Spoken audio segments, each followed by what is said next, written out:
நேசிக்கின்ற என் உடன் பிறந்தவர்களே,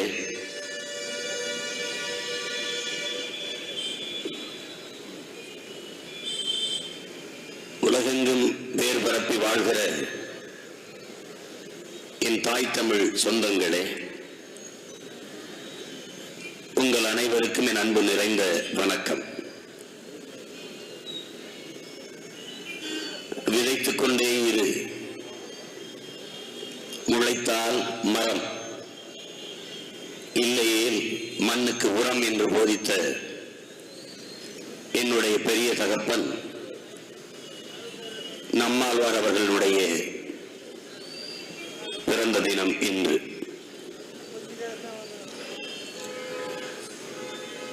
நம்மாழ்வார் உனக்கு எப்படி பெரிய தகப்பன் என்று என்னிடத்தில் கேட்டார்கள். என்னை பெற்றதால்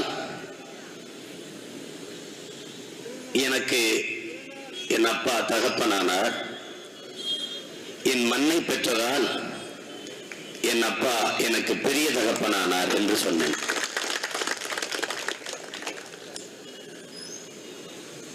இங்கே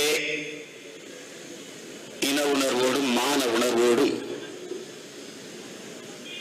ஒரு சேர கூடி அமர்ந்து நிற்கிற என்னுடைய அன்பு சொந்தங்களிடையே இங்கே நிற்கிற உங்கள் பிள்ளைகள் மற்றவர்களைப் போல் ஓட்டு கேட்டு வரவில்லை. நம் இனத்தின் உரிமையை கேட்டு வந்து நிற்கிறோம்.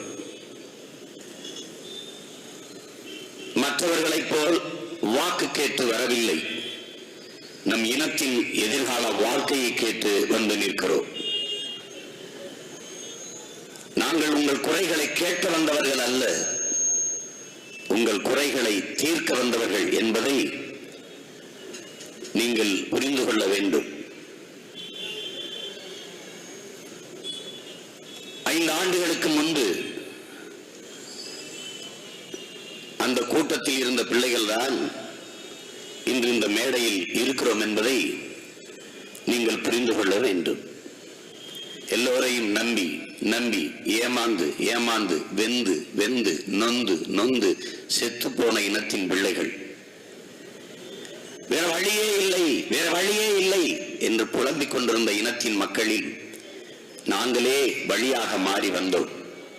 அதற்கு காரணம் பாதையை தேடாதே உருவாக்கு என்று போதித்த புரட்சியாளன் எங்கள் தலைவன் பிரபாகரன் தான் காரணம்.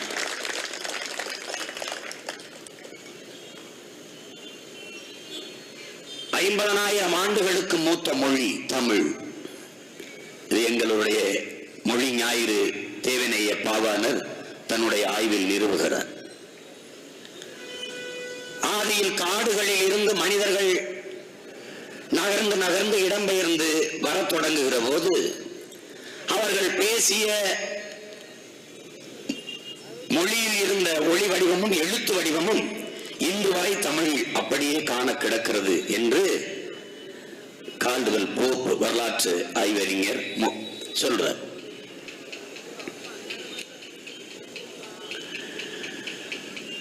அப்ப 50,000 ஆண்டுகளுக்கு 80,000 ஆண்டுகளுக்கு மூத்த ஒரு மொழிக்கு சொந்தக்கார பிள்ளைகள் நாங்கள். என் அன்பிற்குரிய உறவுகளே, எல்லோரும் அவரவர் தாய்மொழியில் பேசுகிறார்கள். நாம் மட்டும்தான் மொழிகளில் தாய்மொழியில் பேசிக் கொண்டிருக்கிறோம்.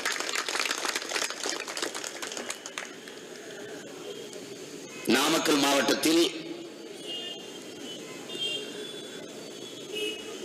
மாவட்ட ஆட்சியராக இருந்த லஞ்சம் தவிர்த்து நெஞ்சை நிமித்து என்று புரட்சி முழக்கத்தை முன்வைத்து உண்மையும் நேர்மையுமாக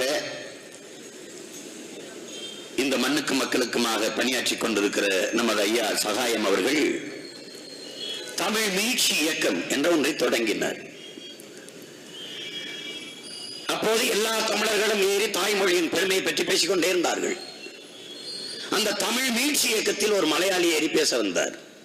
அவரும் அந்த மீட்சி இயக்கத்தில் இருக்கிறார். தமிழ் மொழியின் மீட்சிக்கு மலையாளி ஏன் பேச வந்தேன் என்று பார்க்கிறீர்களா என்று அவரும் கேட்கிறார்.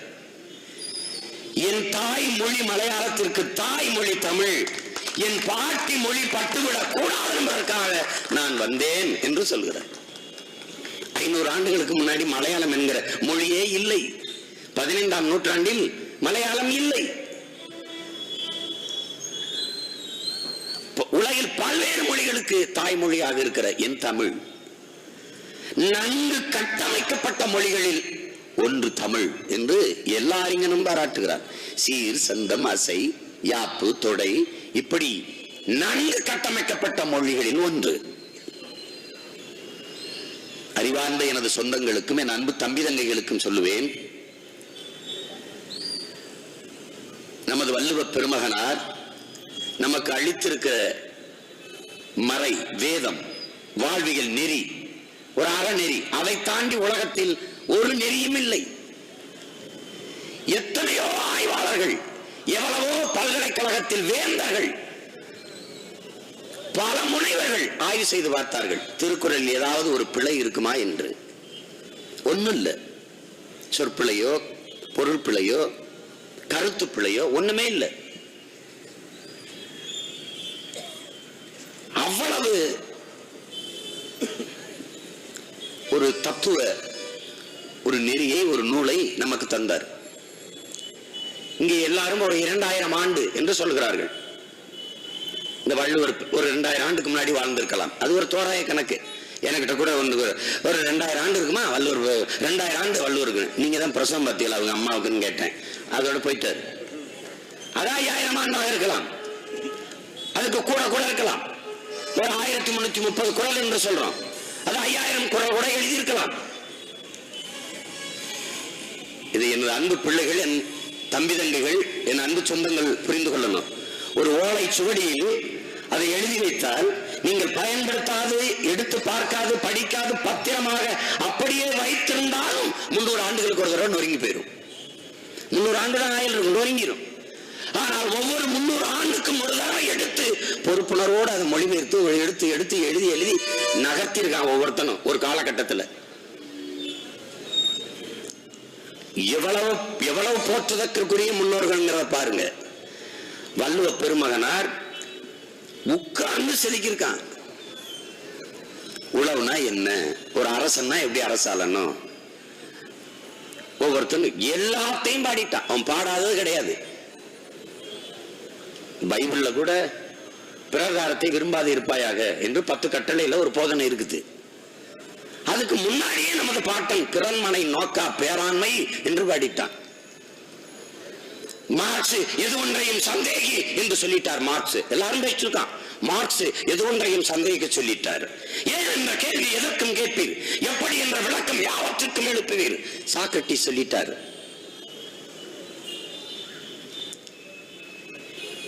மார்க்ஸையும் சாக்ரட்டிஸும் பேசிக்கிட்டு இருந்தான். எங்காலும் மார்க்ஸ் சாக்ரட்டிஸ் எல்லாம் பிறக்கிறதுக்கு முன்னாடி என் தாத்தன் எப்பொருள் யார் யார் வாய் கேட்பினும் அப்பொருள் மெய்ப்பொருள் காண்பது அறிவு என்று பாடிட்டார். திட்டமிட தவறுகிற போது தவறு செய்ய திட்டமிடுகிறோம். ஒரு தத்துவ மொழி படிச்சுட்டு என்னமா சொல்லிட்டாயா, திட்டமிட தவறுகிற போது தவறு செய்ய திட்டமிடுகிறோம். உலகத்தில் மிகப்பெரிய தத்துவம் அது. எல்லாரும் போட்டிக்கிட்டு இருந்தான். இவங்க தாத்தா, இவங்க ஆத்தா, இவங்க அப்பா, இவன் பாட்டன் முப்பாட்டன் பிறக்கிறதுக்கு முன்னாடி ஒருத்தன் எண்ணி துணிவ கருமம் துணிந்தவன் எண்ணுவோம் என்பது இழுக்கு என்று பாடிட்டான்.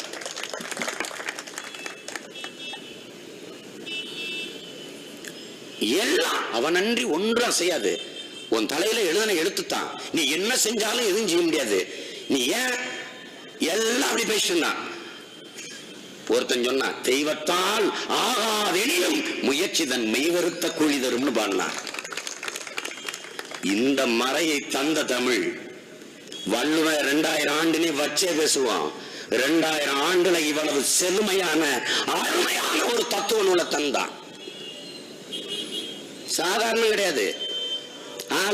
லியோ டால்ஸ்டாய் உலக புகழ்பெற்ற எழுத்தாளர், அண்ணல் காந்தியடிகள் 2 பேரும் நண்பர்கள். 2 பேரும் அடிக்கடி கடித பரிமாற்றம் செய்து கொள்வார்கள்.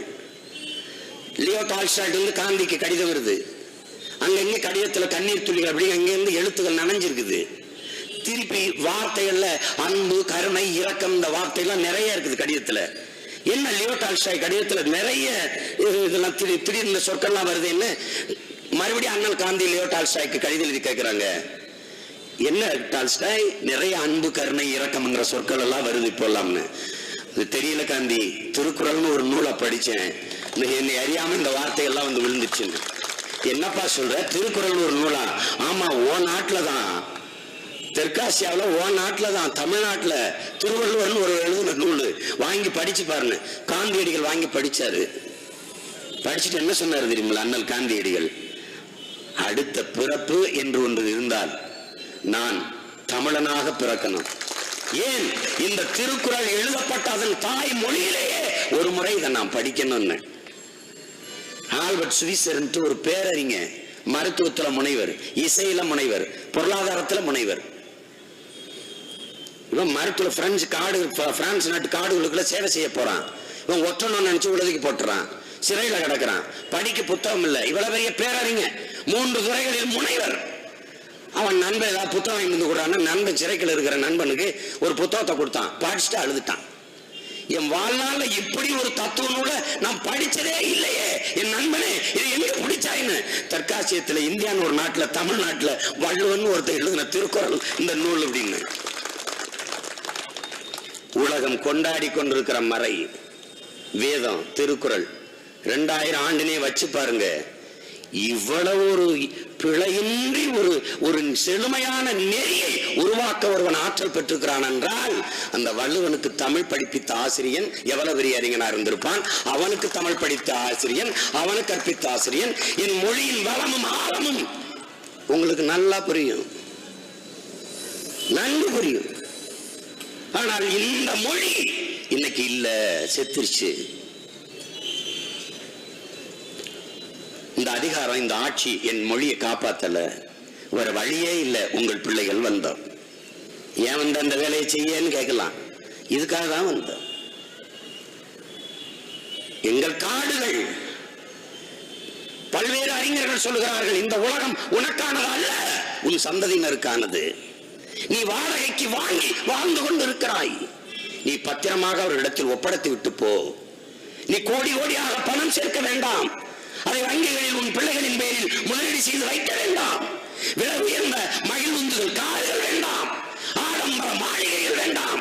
இந்த பூமியை அவர்கள் வாழ்வதற்கு ஏதுவான ஒரு இடமாக விட்டுவிட்டு செல் என்றுதான் சொல்லுகிறார்கள். இது எல்லாம் இருந்து காற்றில்லை என்றால், சுவாசிக்க தூய காற்றில்லை என்றால், குடிக்க தூய நீர் இல்லை என்றால், நடக்க நல்ல பாதை இல்லை என்றால், படிக்க நல்ல கல்வி இல்லை என்றால், பார்க்கவர்களுக்கு வேலை இல்லை என்றால், உண்ண உணவு, உடுத்த உடை, இருக்க இடமில்லை என்றால், இதெல்லாம் இருந்து என்ன பயன்? எங்கள் கண் முன்னே எங்கள் ஆறுகள் செத்து போனது, எங்கள் வளங்கள் கொள்ளை போனது. தடுக்க வேண்டிய அதிகாரமே அதை வெட்டி வெட்டி ஏத்துகிறது. ஐயா கலைஞர் அவர்கள் ஆட்சிக்கு வந்தாலும் ஆற்று மணல் கொள்ளை, அம்மையார் ஜெயலலிதா வந்தாலும் ஆற்று மணல் கொள்ளை. அறிவார்ந்த எனது சொந்தங்களே, அரை அங்குலம் ஆற்று மணல் உருவாவதற்கு 100 ஆண்டுகள் ஆகும் என்கிறார்கள். 100 ஆண்டுகள். அரை அங்குலம் ஆற்று மணல். இந்த மணல் எப்படி உருவாகிறது? மலைகளிலே சோலை காடுகள் என்று புற்கள் இருக்குது, சோலை காடு. அந்த காடுகள், அந்த புல் தனக்கான நீரை வேர்களில் அப்படி சேமித்து வைத்துக் கொள்கிறது. தன் தேவைக்கு போக ஒவ்வொரு துளியாக வெளியிடுகிறது. அப்படி விடுகிற போது ஒவ்வொரு நீர்த்துளியும் சேர்ந்து சேர்ந்து சேர்ந்து சேர்ந்து உருண்டு உருண்டு பேரருவியாக கொட்டுகிறது. இதுதான் அருவி. இதை தருவது இந்த சோலை காடுகள், அந்த புற்கள். அதனாலதான் காட்டுல சிகரெட்டு பிடிச்சிட்டு போட்டாத, அது எரிஞ்சு போயிடும். ஒன்று அப்புறம் அந்த சோலை காடுகளில் இருந்து அந்த நீர் உருவாகி பெரு அருவியாக கொட்டுது. அருவி நீரை ஓடி வரும்போது அங்க இருக்கிற அந்த பாறங்கற்களை, சிறு சிறு கற்களை, பெரிய கற்களை உருட்டிட்டு வரும்போது ஒன்னோட ஒண்ணு மோதி மோதி மோதி மோதி அப்படியே நொறுங்கி நொறுங்கி சிறு சிறு சிறு சிறு துகள்களா ஓடி வருது. அதை இழுத்து கொண்டு வந்து ஆற்றுல அப்படியே விடுது. அந்த படிகிறதான் மணல். மனித உடலுக்கு தோல், ஆற்றுக்கு மணல். என் தோலை செதுக்கி விட்டுட்டீர்கள் என்றால், சீச்சு விட்டுட்டீங்கன்னா, என் தோல் அப்படியே எடுத்துட்டீங்கன்னா, காற்றில் வருகிற தொற்று நோய் கிருமி அப்படியே என் உடல்ல சுட்ட அடுத்த 5 நிமிஷம் செத்துருவேன். ஆற்றுல மண்ணை எடுத்துட்டீங்கன்னா ஆறு அடுத்த 5 நிமிஷம் செத்து போயிடும். ஆறு செத்தா உனக்கு என்ன சீமான்? ஆறு செத்தா நீர் அங்கிட்டு இருக்கும், நான் செத்தா உயிர் அங்கிட்டு இருக்கும். அதான் இருக்கிற சிக்கல். ஆற்று மணல் உலகத்தின் சிறந்த நீர் வடிகட்டி. அதனாலதான் ஆற்றுல அப்படி தண்ணி வச்சுட்டு அப்படியே அள்ளி குடிப்பான். அதை விட தூய குடிநீர் உலகத்துல இல்ல. நீ போடுற ஃபில்டர் எல்லாம் கிடையாது. உலகத்திலே சிறந்த ஃபில்டர் ஆற்று மணல் தான். இந்த படமா இருக்கானே என் தகப்பன் எனக்கு சொல்லிக் கொடுத்தது. தேக்குகிற நீரை வேளாண்மைக்கு பயன்படுத்து, பூமிக்கு இருந்து எடுக்கிற நீரை குடிக்க பயன்படுத்து. ஏனென்றால் மண்ணை விட சிறந்த வடிகட்டி உலகத்தில் ஒன்று இல்லை. அந்த ஆற்று மணல் நீரை தேக்கி வைக்கிற ஆற்றல் கொண்டது மணல், நீரை வடிகட்டுகிற திறன் கொண்டது மணல். அந்த மணல் லட்சக்கணக்கான லாரிகளில் கொள்ளை போகிறது. கேரளாவில் தடை, ஆந்திராவில் தடை, கர்நாடகாவில் தடை. ஆனால் தமிழகத்தில் அதை தடுக்க போராடுகிறவனை அடித்து பிடித்து சிறையிலே அடை. இதுதான் இங்க இருக்கிற நிலைமை. அல்லது யார்? ஐயா கலைஞர். அவர் வந்தால் அவருக்கு வேண்டியவர்கள். அல்லது யார்? அம்மையார் ஜெயலலிதா வந்தால் அவர்களுக்கு வேண்டியவர்கள். ஆண்டு ஒன்றுக்கு 60,000 கோடிக்கு கொள்ளை போகிறது, 20,000 கோடிக்கு சாராயம் நிற்கிறது. 3 அடிதான் அல்லணும்னு அதை சொல்லிருச்சு அரசு. 3 அடி. இப்ப 30 அடி அல்றான். மண் வெட்டிட்டால் சட்ட குற்றம்ங்கிறான். இவன் இரும்பு கை பொக்கலிங்கிற அந்த எந்திரம் கொண்டு இரும்பு கை கொண்டு அல்றான். தடுக்க முடியல. பார்த்தோம், வழி இல்லை, வந்துட்டோம். என்ன ஆளை காப்பாற்றணும். 100 ஆண்டு 180 ஆண்டான பனையும் தென்னையும் ஆற்று கரையிலே கழுத்து முறிஞ்சு சாகுது. வேணா அறிவார்ந்த எனது சொந்தங்கள், அன்பு தம்பி தங்கைகள் அப்படியே ஆற்றுக்கரையில பயணம் செஞ்சு பாருங்க. கரூர் இந்த பாலாற்று பக்கம்லாம் போய் பாருங்க. தென்னையும் பனையும் கழுத்து முறிஞ்சு சாகுது. தென்னையாவது பராமரிக்கணும், உரம் வைக்கணும், தண்ணி வைக்கணும், அது எல்லாம் பண்ணணும். பனை ஒரு வறண்ட நிலத்தாவரம், அது ஒண்ணும் இல்லை, அதுவே செத்து போகுது. அப்படின்னா நீர் இல்லை, உன் வளம் போய்கிட்டு இருக்கு, காப்பாற்ற முடியல, வேற வழி இல்லை. உங்க பிள்ளைகள் வந்தோம். யாருக்காக? உங்களிடமிருந்து உங்களுக்காக வந்தோம். இதை நீங்க நல்லா புரிஞ்சுக்கணும். இங்க நிக்கிறவன் தலைவன் இல்ல, இங்க இவன் வேட்பாளர் ஒண்ணும் இல்ல. உங்க மகன், உங்கள் தம்பி, நான் உங்களுடன் பிறந்தவன், உங்கள் பிள்ளை.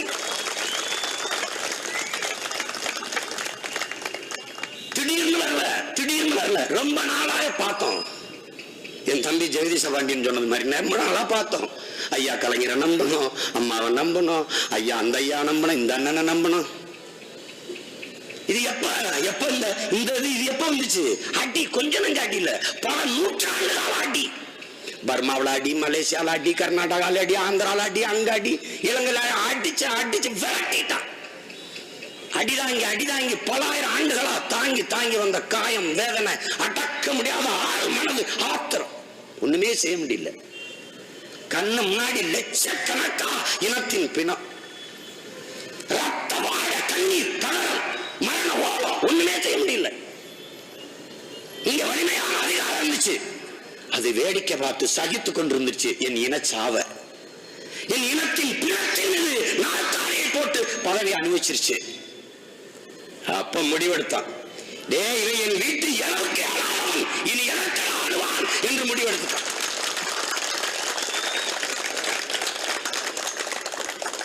நான் ஒரு பஞ்ச பராரிக்கு ஆத்தாளப்பனுக்கும் பிறந்தவன், படம் எடுத்து பழைக்கலான்னு வந்தவன். எங்க அப்பா பட்டாளத்துக்கு போய் சொன்னாரு. எங்க சொந்தக்காரன் பூரா காவலரா இருக்கிறான், காவல்துறையில ராணுவத்துல இருக்கான், ஆசிரியரா இருக்கான். என்னை எப்படியாவது எங்க அப்பா பட்டாளத்துக்கு தள்ளி விட்டுலான்னு நினைச்சாரு.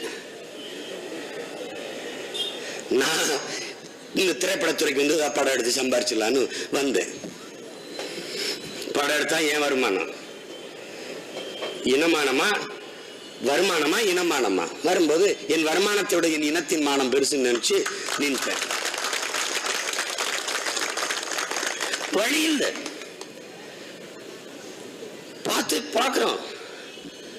Kho kho Cola, Pepsi, Hyundai, Ford, Nokia, பல நிறுவனங்கள், அந்நிய நிறுவனங்கள் என் மண்ணின் வளங்களை என் கண் முன்னே கொள்ளை கொண்டு போகுது. அதை பார்க்க சிந்திக்க என் தாய் தமிழ் சொந்தங்களுக்கு நேரம் இல்லை. ஏன்? புறச்சூழலை கவனிக்க முடியல. எவன் எத்தனை லட்சம் கோடி கொள்ளையடிக்கிறான்? யார் என்ன செய்யறா?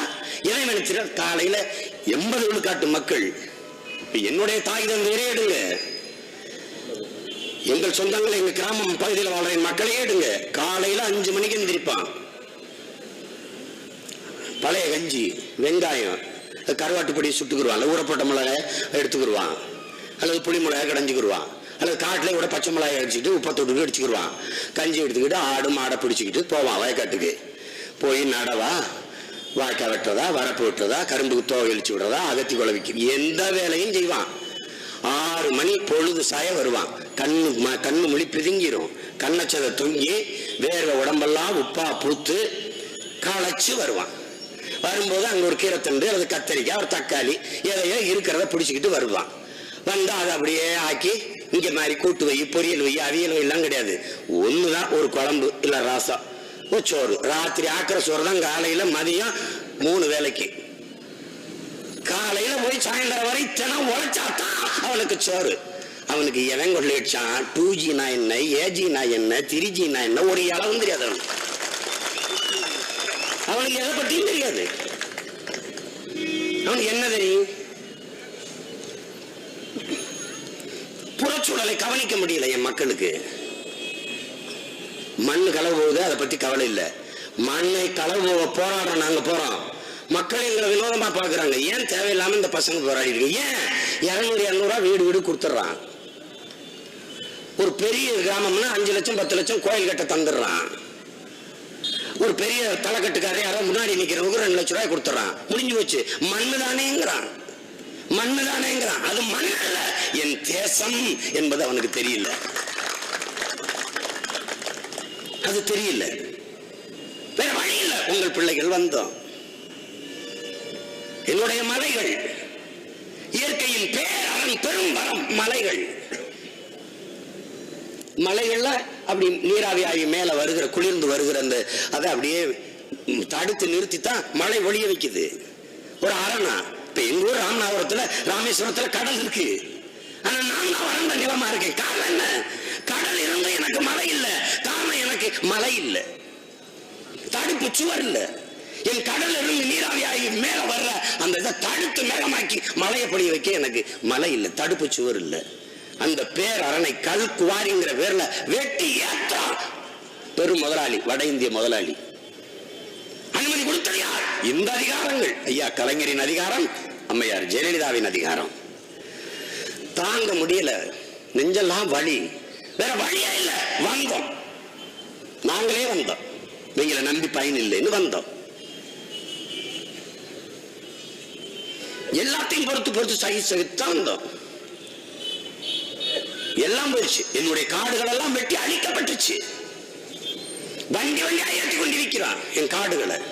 இவன் நட்டான், இவன் நட்டனா? ஒரு அதிகாரி நட்டனா? அரசாங்கம் நட்டதா? இல்ல, பறவைகள் நட்டது. கொக்கும் குருவியும் காகமும் மைனாவும் நட்டவங்கள். பறவைகள் நட்ட மரத்தை பாரி மனிதன் அழிக்கிறானே என்று பாடுறான். வெட்டி திங்கிறான், காடுகளை அழிக்கிறான். மனிதர்கள் இல்லாமல் மரங்கள் வாழும், மனிதர்கள் இல்லாமல் மற்ற உயிரினங்கள் வாழும். ஆனால் மற்ற உயிரினங்களும் மரங்களும் இல்லாது மனிதர்கள் வாழ முடியாது என்பதை அவன் மறந்து போனான். பார்த்தோம், வேற வழி இல்லை. சரி, யாரோ வந்து செய்வாங்க எதிர்பார்த்திருக்கிற மாதிரி ஒரு மடத்தனம் இல்லை. எனக்கு சோறை நீங்க சாப்பிட்டா வயிறு நிறையுமா? பசியாருமா? என் மூச்சு காற்றை நீங்க சுவாச்சா நான் உயிர் வாழ முடியுமா? என் உணவை நானே எடுத்து உண்பது போல, என் மூச்சு காற்றை நானே சுவாசிப்பது போல, எனது உரிமையை, எனது அரசியலை, எனது விடுதலையை நானே செய்வது, நானே போராடி பெறுவது என்ற முடிவோடு வந்தோம். அங்கங்கே உணர்வோடு சிறு சிறு நெருப்பு துண்டுகளாக சிதறி கிடந்த பிள்ளைகள், சாதி மத உணர்ச்சியால் பிளந்து கிடந்த பிள்ளைகள், மாணவ தமிழ் பிள்ளைகள், சாதி மத உணர்ச்சியை சாகடித்து விட்டு நாங்கள் தமிழர்கள் என்ற தேசிய இன உணர்வுக்குள் 1-2 பெருநெருப்பாக மாறி வந்தோம். ஒரு மாற்றத்திற்கான பெருநெருப்பு பற்றி பரவிவார் வந்தோம். சும்மா அவரை பார்த்து ஒரு கட்சி ஆரம்பிச்சு நாமளும் பதவிக்கு வரணும், இவரை பார்த்து ஒரு கட்சி ஆரம்பிச்சு, அது நல்ல. நாம வந்தது யாரையும் பகைக்க அல்ல, நாம் தமிழர் கட்சி என்பதோ நாம் தமிழர் அரசு என்பதோ யாரையும் பகைக்க அல்ல, நம் இனத்தின் பகையை வெல்ல. அதை புரிஞ்சுக்கொள்ள. நாம் தமிழர் ஆட்சி என்பதே தமிழ் மீட்சி, தமிழ் தேசியத்தின் எழுச்சி. அதெல்லாம் புரிஞ்சுக்கணும். இந்த வரைவு, எங்களுடைய ஆட்சி வரைவை படித்தால் என் அன்பு தம்பிகளுக்கு, தங்கைகளுக்கு, என் பேரன்பிற்குரிய பெற்றோர்களுக்கு, அறிவார்ந்த ஆசிரியர் பெருமக்களுக்கு எல்லாருக்குமே தெரியும். நீங்க படிச்சு பார்த்தீங்கன்னா எல்லாருக்கும் இருக்குது. அதுல ஆடு, மாடு, கோழி, குஞ்சு, கொக்கு, குருவி, இதுல மராட்டி இருக்குல்ல, மலையாளிக்கு இல்ல, கன்னடருக்கு இல்ல, தெலுங்கு இருக்குல்ல, இதுல சீக்கிய இருக்குல்ல, பீகாரி இருக்குல்லன்னு இல்ல. இந்த மண்ணில் வாழ்கிற அனைத்து மக்களுக்குமான சேவையை அது செய்யுது. அது தெளிவா சொல்லுது. எங்கள் திருநாட்டில் எங்கள் நல்ல ஆட்சி. நான் சொல்லல, நான் கேட்கல. படுத்து கிடக்கிறவனுக்கு வெந்நீர் தண்ணீர் ஊற்றி எழுப்புனா பரவாயில்ல, வெந்நீர் ஊற்றி எழுப்புறான். யாரு? புரட்சி பாவலன் பாரதிதாசன் எழுப்புறான். எங்கள் திருநாட்டில் எங்கள் நல்ல ஆட்சியே. சும்மா நம்ம நாட்டில் நம்ம ஆட்சிதாரா அப்படி பேசல. என் திருநாடு, என் தாய் திருநாடு, அதில் என் நல்ல ஆட்சிங்கிறான். சாதாரண ஆட்சி கிடையாது, நல்ல ஆட்சி. பொங்கிடுக வாய்மை பொழிந்திடுக என்றே நீ செங்கதிர் சீர்க்கையால் பொன்னல்லி பூசிய கண்குள் நிகழ்த்த கருங்குயிலே கூவாயோ என்று கூறுறான். அவன் சொன்னா பிள்ளைங்க நாங்க செய்யும் நல்லாட்சி. நல்லாட்சினா எதை நல்லாட்சின்னு சொல்லுவீங்க? எல்லாம் சரியா இருக்கும், அதான் நல்லாட்சி. என் தம்பி ராஜன் சொன்னானே, நினைத்துக் கொள்ளுங்கள் என் அன்பு பெற்றோர்களே, என் அருமை தம்பி தங்கைகளே, 5 ஆண்டுகளில் அனைத்து உலக நாடுகளும் நம்மை நோக்கி திரும்பி பார்க்கிற ஓடி வருகிற காலத்தை உங்கள் பிள்ளைகள் உருவாக்கும்.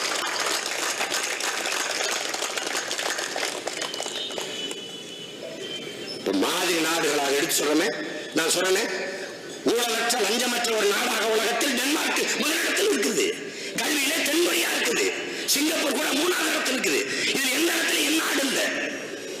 அறிவார்ந்த எனது சொந்தங்கள், என் அன்பு தம்பி தங்கைகள்கிட்ட கேட்கிறேன், எல்லா நாடு இந்தியாவில் பிறக்கிற, இந்த நாட்டில் பிறக்கிற எல்லா இளைஞனுக்கும் ஒரு பிரான்ஸ் கனவு, ஒரு ஜெர்மானிய கனவு, ஒரு ஆஸ்திரேலிய கனவு, ஒரு ரஷ்ய கனவு, ஒரு அமெரிக்க கனவு, ஒரு இங்கிலாந்து கனவு இருக்கிறது. இதில் எந்த நாட்டிலாவது பிறக்கிற ஒரு இளைஞனுக்கு இந்திய நாட்டு கனவு இருக்கிறதா, உருவாக்கி இருக்கிறோமா நாம் என்பதை நீங்கள் சிந்திச்சு பார்க்கணும். ஆனால் நாம் உருவாக்க போறோம். பிரிட்டிஷ் ஏகாதிபத்தியத்தின் ஆட்சியில தீண்டப்படாத நகரமாக தெற்காசிய பிராந்தியத்தில் இருந்த சிங்கப்பூர் இன்னைக்கு பூமியின் எழில்மிகுந்த நாடாக, ஜாய்ஃபுல் சிங்கப்பூர், கலர்ஃபுல் மலேசியா பாடுறான். ஒற்றை மனிதன் லீ குவான் யூ என்ற புரட்சியாளன் தன்னலமற்ற தன் அன்பான சர்வாதிகார ஆட்சி முறையில் அதை காட்டி நிரூபித்தார். ஒரு 500 ஆண்டுகளாகவும் ஆகல, 500 ஆண்டுகளாச்சு. ஒற்றை மனிதன், அதை விட சொர்க்கம் மாத்தம். அங்கிருந்து என் தம்பி ஜின்னாக்க எடுத்து பேசுறான். இந்த வரைவை படிச்சுட்டு ஜின்னான்னு, அண்ணே 60 நாடுகளை பயணம் செஞ்சிருக்கேன்னே, சிங்கப்பூர்லயே இருக்கேன்னே, சிங்கப்பூர்ல பல்வேறு திட்டங்களுக்கெல்லாம் நான் வரைவுகளை கொடுத்துருக்கேன்னே, இப்படி ஒரு வரைவை நீ உருவாக்கிட்டேன்னு நான் கனவுல கூட நினைக்கலன்னே அப்படின்னு.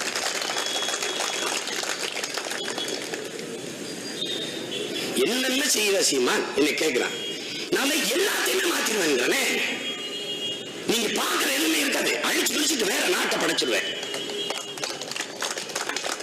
எல்லாமே சரி பண்ணி விட்டுருவேன். சோறு இல்ல, நீர் இல்ல, பாதை இல்ல, படிக்க பள்ளிக்கூடம் இல்ல, மருத்துவம் இல்ல. என் தம்பி, என் கட்சிக்கார பிள்ளை, என் தம்பி மாவட்ட தலைவர் மனைவியே திறந்து போயிட்டுது. ஒரு தனியார் மருத்துவமனையில சேர்க்கிறான். 27 நாள் வச்சிருந்துட்டு பணத்தை கொடுக்குறான். அவனுக்கு பணம் எடுத்துக்கிட்டு பணத்தை கொடுக்குறான். எங்களுக்கு 2 உயிர் 8 மாதம் வயிற்றுல குழந்தையோட சேர்த்த பிள்ளைய 2 உயிரையும் கொண்டு கையில் கொடுக்குறான். என்னன்னே சொல்லல, பார்க்கவே விடல. ஏன்? மருத்துவம், உயிர் காக்கும் மருத்துவம் வியாபாரம் ஆயிட்டது. மனித உயிர் விற்பனைக்கு வந்துட்டது. அறிவு வியாபாரம் ஆகிவிட்டது. அறிவு வியாபாரம், கல்வி வியாபாரம். இந்த நாடு உருப்படுமா? இந்த நாட்டில் பிறந்ததை தவிர நான் என்ன பிழை செய்தேன்?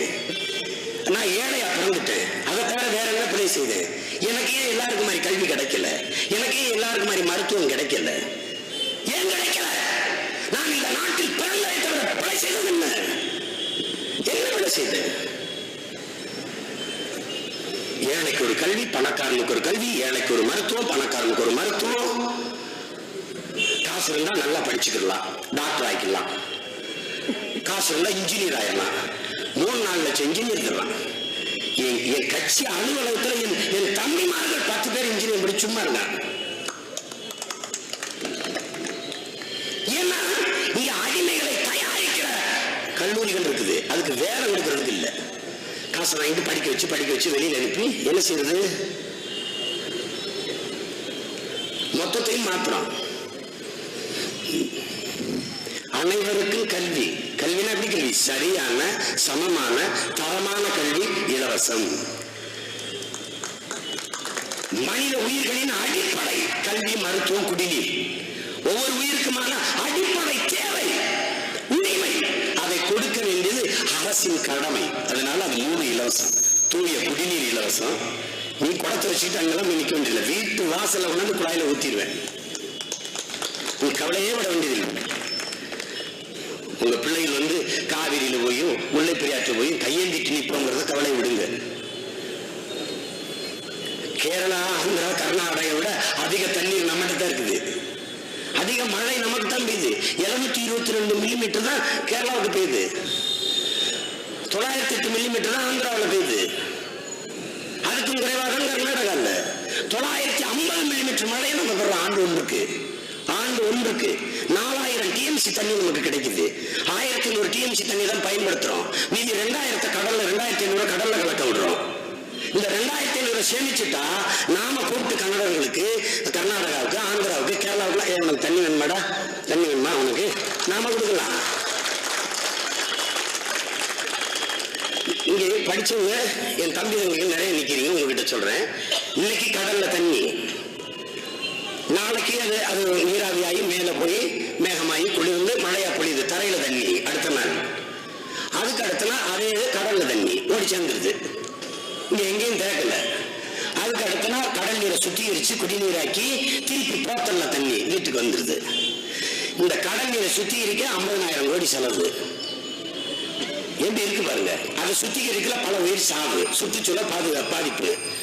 அங்க இருந்து சுத்திகரிச்சு கடல் நீர், கடல் இயற்கை அதுவே சுத்திகரிச்சு கொண்டாந்து வீட்டு வாசல ஊத்திட்டு போகுது குடிநீரை. இந்த பிடிச்சுக்கன்னு இந்த முட்டா பயலுக இதை கொண்டு மறுபடி கடல்ல விட்டு அதை சுத்திகரிக்க பல ஆயிரம் கோடியை போட்டு சுத்திகரிச்சு திருப்பி போத்தல கேரளாவுக்கு கொடுக்குறாங்க. அதுவே சுத்திகரிச்சு கொண்டாந்து தூய குடிநீரை கொட்டு வாசல்ல பிடிச்சுக்கடா. 50,000 கோடி. 50,000 கோடிக்கு எத்தனை ஏரி, எத்தனை கண்மா, எத்தனை ஊரணி, எத்தனை குளம், எத்தனை குட்டை, எத்தனை கரணை, எத்தனை ஏந்தல், எத்தனை தாங்கல் வெட்டி இந்த நீரை தேக்கிருக்கலாம். இதெல்லாம் படிச்சுட்டு தெரிஞ்சுட்டு படுத்துட்டு எப்படி தூங்குறது? மண்டைக்குள்ள கரப்பாம்பூச்சி விட்டீங்க அப்படி ஊறும். மூளைக்குள்ள விட்டுட்டீங்கன்னா அப்படி ஊறுது. இவன் என்ன பண்றான்னு தெரியுமில்ல, தமிழனுக்கு வயிற்றுல பசி இருக்கவே இருக்கணும், எப்பவும் இருக்கணும், வறுமையிலேயே வச்சுக்கணும். அதனால என்ன பண்றான், அவனை உழைக்க போடுறது இல்லை, வேலைக்கு போடுறது. மனித உழைப்பை உற்பத்தியில பயன்படுத்தி உற்பத்தியை பெருக்கி பொருளாதாரத்தில் மேம்படுத்தணும், வளர்ச்சியை நோக்கி போகணுங்கிற திட்டமே கிடையாது. 100 நாள் வேலை திட்டம், மத்திய அரசு திட்டம். 100 நாள் வேலை திட்டம் என்ன வேலை செய்யறாங்க யாராவது சொல்லுங்க பார்ப்போம். 100 நாள் வேலை திட்டம் என்ன வேலை செய்யறாங்க சொல்லுங்க. 100 நாள் வேலை திட்டம், 100 ரூபாய் சம்பளம் ஒரு நாளைக்கு. 100 நாள் தான் வேலை. அந்த 100 நாள் 100 ரூபாய் சம்பளம். அதுல 40 ரூபாய் கமிஷன் போக 60 ரூபாய் சம்பளம். பொம்பளை போனா புருஷன் அடிச்சு பறிச்சுட்டு வாங்கி கோட்டை குடிச்சிட்டு போயிடுவான். ஆம்பளைனா அவனையும் வாங்கி குடிச்சிட்டு போயிடுவான். வீட்டுக்கு வந்தா காசு இல்லை, அரிசி இலவசம், குடிச்சு செத்து போயிடுவான். பாக்கி அரிசி போட காசு இல்லை, அதான் இலவச அரிசி இருக்கு, போட்டு படுத்துட்டு செத்துற வேண்டியதான். எப்படி நான் வேலூர் சிறையில் இருக்கும்போது, வேலூர்ல சிறையில் இருக்கும்போது தூதர்சன் தொலைக்காட்சி காட்டுவாங்க செய்தியில. அதுல வட இந்திய தலைப்பாக்கில் பழம் கட்டிட்டு ஒரு மரத்தனல்ல ஒரு தோசைக்கல்ல வச்சு ஒரு அம்மா சப்பாத்தி சுட்டு கொண்டு இருக்கும். குழந்தையெல்லாம் கையை பிடிச்சி டங்கு விளையாடுங்க. விளையாடும் போது கிராம பஞ்சாயத்து சேமிப்பு திட்டம், கிராம பஞ்சாயத்து வேலை வாய்ப்பு திட்டம், அதை ஒரு இந்தியில பேசி அது தமிழ்ல விடுவான். நான் பார்ப்பேன், கிராம பஞ்சாயத்து வேலை வாய்ப்பு திட்டம், அனைவரிலும் சேர்ந்து பயனடையுங்கள், 100 ரூபாய் சம்பளம் பெறுங்கள், அருகில் இருக்கிற வங்கியில் சேமித்து பணக்கார ஆகுங்கள். 100 சேமிச்சு பணக்காரங்கள் நாங்க லட்ச லட்சமா கொள்ளையடிச்சு ஏழையாயிடுறோம். ஐயோ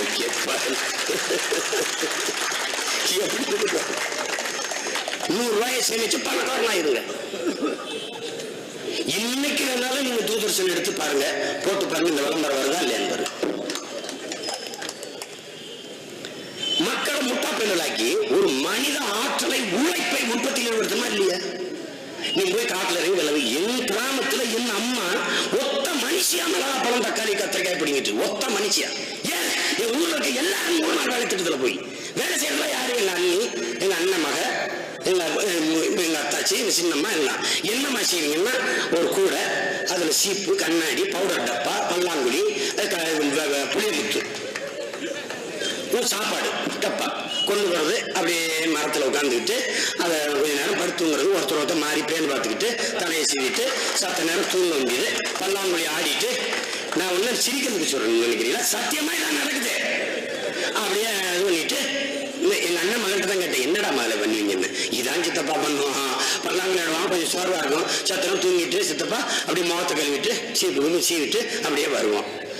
எவ்வளவு சம்பளம்டா? ₹100 சித்தப்பா. 30-40 எடுத்துட்டு ₹60 விட்டுவாங்க சித்தப்பா. எங்க ஊருக்கு பக்கத்துல வளையநந்தன் ஒரு கிராமம் இருக்குது. கம்மாய்க்குள்ள கருவேப்பிலை அடர்ந்த சீம கருவேல மரம். ஒரு 50 ஆம்பளை உட்காந்து இதை பண்ணிட்டு இருந்தாங்க. என்னம்மா பண்றாங்க? சீட்டாடிட்டு இருக்காங்க. என்னம்மா 50 100 நாள் வேலை திட்டமாப்ல, 100 நாள் வேலை திட்டம், 100 நாள் சீட்டாட்டம். நான் விடுறேங்க, உங்க பிள்ளை பொய்ங்கிறது வாழ்க்கையில பேச மாட்டேன், சத்தியத்தை தான் பேசுவேன், கொஞ்சம் சத்தமா பேசுவேன். என்னுடைய பழக்கம். உண்மையை தான் பேசுவேன், உறக்க பேசுவேன். உண்மையிலே சொல்றேன், சீட்டு தான். ஒரு மனித உழைப்பை அங்க வேளாண்மை சார்ந்த கிராமங்கள்ல வேளாண்மையில உழைப்பை ஈடுபடுத்தி உற்பத்தியை பெருக்காம சோழனை உட்கார்ந்து இருக்கிறதுக்கு சம்பளத்தை கொடுத்து வச்சா எத்தனை நாளைக்கு ₹100 கொடுத்தீங்க படுக்கப்ப? எத்தனை நாளைக்கு படுக்கப்ப?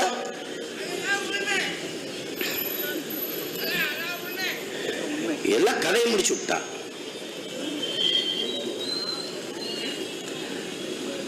எல்லாமே நினைச்சு பாத்தீங்கன்னா நெஞ்சே வெடிச்சிடும். என்னடா காலங்காலமா வறுமை வச்சிருக்க வேண்டியது, வறுமையிலேயே அவனுக்கு அறியாமை வந்துருது, அறியாமையினால அவனுக்கு மறதி வந்துருது. இது 3 முதலீடா வச்சுக்க வேண்டியது. காலையில ஒண்ணு பேசுவாங்க, சாயந்தரம் ஒண்ணு பேசுவாங்க. இப்ப ஐயா கலைஞர் எடுத்துக்கிறீங்களேன், காலையில திருமணம் நடத்தி வைப்பாரு. வேணா பழைய காலத்து செய்தித்தாளர்கள் இன்னொரு நடத்திக்கிட்டு வைக்கும்போது நீங்க நான் சொன்னது நினைவு வச்சு பாருங்க. சாதி மதங்களை கடந்து நாம் தமிழர்களாக இருக்க வேண்டும். இது காலையில.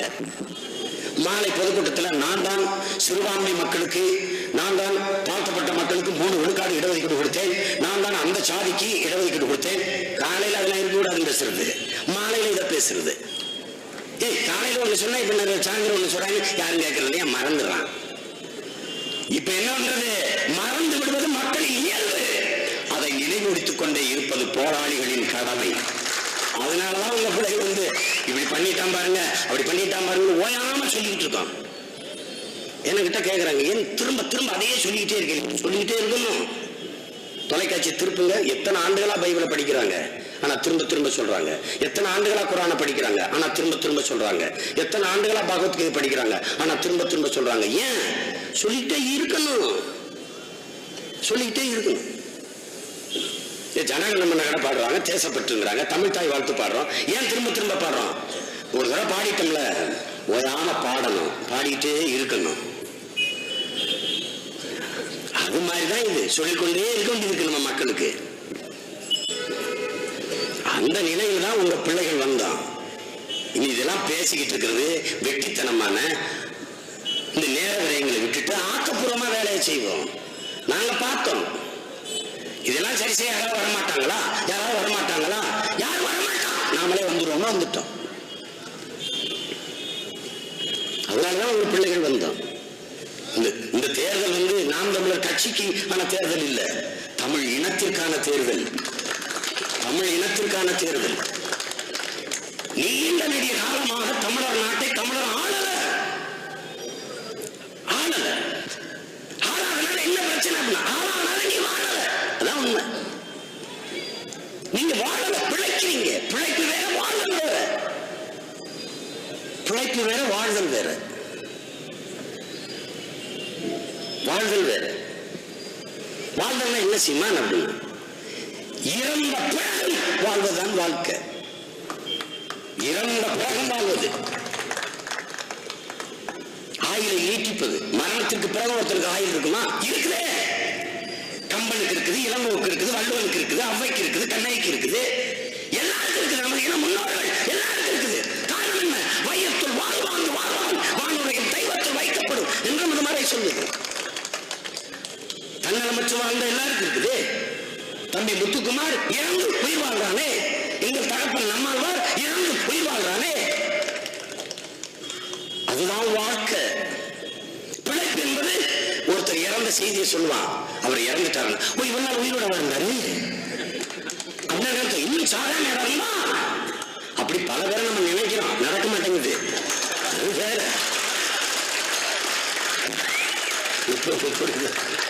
புரியுதா?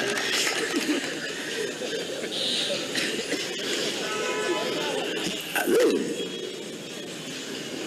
நினைச்சு பாருங்க. இவ்வளவு பெரிய நாட்டுல 8 கோடிக்கு இருக்கிறோம். கர்நாடகால 1.7 கோடிக்கு இருக்கிறோம். ஆந்திரா, கேரளா, மகாராஷ்டிரா, இந்தியாவில் எல்லா மாநிலங்களையும் வாழ்வோம். கணக்கு பார்த்தா மொத்தம் 10 கோடிக்கு குறையாத தமிழர்கள் இந்த நாட்டில் மட்டுமே வாழ்வோம். இந்தியாவுக்குள்ளேயே வெளியில 3 கோடிக்கு மேல 13 கோடி தமிழர்கள், மான தமிழர்கள், வீர தமிழர்கள். எப்படிப்பட்ட இனம்? எப்படிப்பட்ட தமிழர் என்று ஒரு இனம் உண்டு. தனித்து அவருக்கு ஒரு குணம் உண்டு. அமிழ்தம் அவரது மொழியாம், அன்பே அவரது வழியாம் என்று காணலாம். அன்பை வழியாக கொண்டு நின்றான், அமிழ்தை மொழியாக கொண்டு நின்றான். தமிழ் தானே உன் மொழி, என்ன நீ அமிழ்துங்கிற? அமிழ் தமிழ் தமிழ் தமிழ் தமிழ் தமிழ் தமிழ் தமிழ் தமிழ் தமிழ் தமிழ் தமிழ் தமிழ் தமிழ் என்று வேகமாக சொல்லிக் கொண்டு போனால் அது தமிழ் தமிழ் என்று வரும். தமிழ் தமிழ் தமிழ் தமிழ் என்று வேகமாக சொல்லிக் கொண்டு வந்தால் அது அமிழ் அமிழ் அமிழ் என்று வரும். அதனால் தான் தமிழுக்கு அமுது என்று பேர். அந்த தமிழ், இந்த தமிழ் எங்கள் உயிருக்கு நேர் என்று எங்கள் புரட்சி பாவலன் பாரதிதாசன் பாடினார். மற்றவனுக்கு வெறும் பேச்சு மொழி, மற்றவனுக்கு வெறும் பேச்சு. தமிழ் அப்படி அல்ல, தமிழ் அப்படி அல்ல. மற்றவர்களுக்கு வெறும் பேச்சு, அவ்வளவுதான். ஆனால் அப்படி இல்லை எங்களுக்கு. எங்கள் வாழ்வும் எங்கள் வளமும் மங்காத தமிழ் என்று சங்கே முழங்கு. பாட்டு முழங்குன்னு சொல்லல, பேசணும் சொல்ல, சங்க முழங்குங்கிறாங்க. தமிழ் பேச்சு மொழி அல்ல, பேச்சு மொழி. அதனால முழங்குங்கிறான். எங்கள் பகைவர் எங்கோ மறைந்தார், இங்குள்ள தமிழர் ஒன்றாக கண்டு பெண்களோடும் செல்லும்பரி தன்னோடும் விண்ணோடும் உடுக்களோடும் பிறந்த தமிழுடன் பிறந்தோம் நாங்கள். ஆண்மை சிங்கத்தின் கூட்டம் என்று சிறியோருக்கு ஞாபகம் செய், முழங்கு சங்கே முழங்கு என்றார்.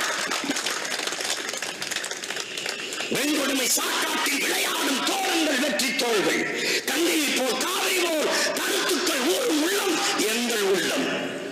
வெண்குருதி தண்ணில் கமழ்ந்து வீரம் செய்கின்ற தமிழ் எங்கள் மூச்சாம் என்று பாடுறார். மற்றவனுக்கு பேச்சு, எங்களுக்கு எங்கள் மொழி மூச்சு. அதை புரிஞ்சுக்கணும். அந்த மொழி செத்து போச்சு, அதை காப்பாற்ற வந்து உங்கள் பிள்ளைகள் நிற்கிறோம். அதை நீட்டுவாக்கம் செய்ய வந்து நிற்கிறோம். எல்லாத்தையும் மாற்றணும்னு நினைச்சோம். அடிச்சு கழிச்சுட்டு வேற நாட்டை படைக்கணும்டாங்க. எந்தெந்த நாடு உலகத்துல சிறந்து வழங்குதுன்னு பார்த்தோம். என்ன நாடா செய்யறான்னு பார்த்தோம். கீவாவை பார்த்தோம். எனக்கு அந்த நாட்டை பிடிக்கும். நான் நேசித்த 2 புரட்சியாளன் அந்த நாட்டை படைச்சான். ஒருத்தன் ஃபிடல் காஸ்ட்ரோ, இன்னொருத்தன் சேவியரா. ஃபிடல் காஸ்ட்ரோ சொன்னான் என்கிட்ட, வரலாறு என்னை விடுதலை செய்யும்னா. அவனை கைது பண்ணும்போது நாங்க நினைச்சோம் அடிமை தேசியத்தின் மக்கள். அதையே சொன்னான், வரலாறு என்னை விடுதலை செய்யும் முன் வச்சான். அவன் தான் சொன்னான், தடம் பார்த்து நடப்பவன் மனிதன், தடம் படித்து நடப்பவன் மாமனிதன். நான் ஃபிடல் காஸ்ட்ரோ. ஏய், அவன் நம்மாலு பாராவன. தொடக்கத்தில் எதையும் வீண் முயற்சி என்பார்கள், நீ வென்றுவிட்டால் அதையே விடா முயற்சி என்பார்கள் என்றான். நீ செல்லுகிற பாதையில் உனக்கு இடையூறு இல்லையா? அது நீ செல்ல வேண்டிய பாதை இல்லை, வேற எவனோ சென்ற பாதை. திரும்பிவா. பார்த்து நாம் போற பாதையில வெறும் தடையா இருக்கு, இடையூறா இருக்கு, இதான் சரியான பாதைன்னு முடிவு பண்ணோம். அந்த புரட்சியாளன் ஃபிடல் காஸ்ட்ரோ மட்டும் இல்லைன்னா கியூபாங்கிற நாடு இல்லை, அமெரிக்கா இன்னொரு மாகாணம், அவ்வளவுதான். புரட்சி செய்தான். இன்னொருத்தவன் தான், அவன் நாடு அர்ஜென்டினா. அவன் தன்னாட்டு மக்கள் நாட்டு மக்களின் விடுதலை உரிமை நிக்கல, பெரிய நாட்டு மக்களின் உரிமைக்கு விடுதலைக்கு வந்தான். சேவியராங்கிற புரட்சியாளன். நீ யாருன்னு கேட்டான். நீ கியூபாவா? இல்லை. பிறகு இந்த நாட்டுக்கு வந்து போராடுறாங்க. உலகத்தில் எந்த நாடும் கேட்டான். கியூபாவின் தாய் நாடான. ஆமாண்ணா. இல்லை, நீ அர்ஜென்டினா, இங்கே வந்து போராடுறாங்க கேட்டான். உலகத்தில் எந்த நாடு அடிமைப்பட்டு கிடக்கிறதோ அந்த நாடெல்லாம் என் தாய் நாடு என்று முழங்கினான். அடிமை தேசத்தை நோக்கி தானாலே என் கால்கள் விரையும் என்றார்.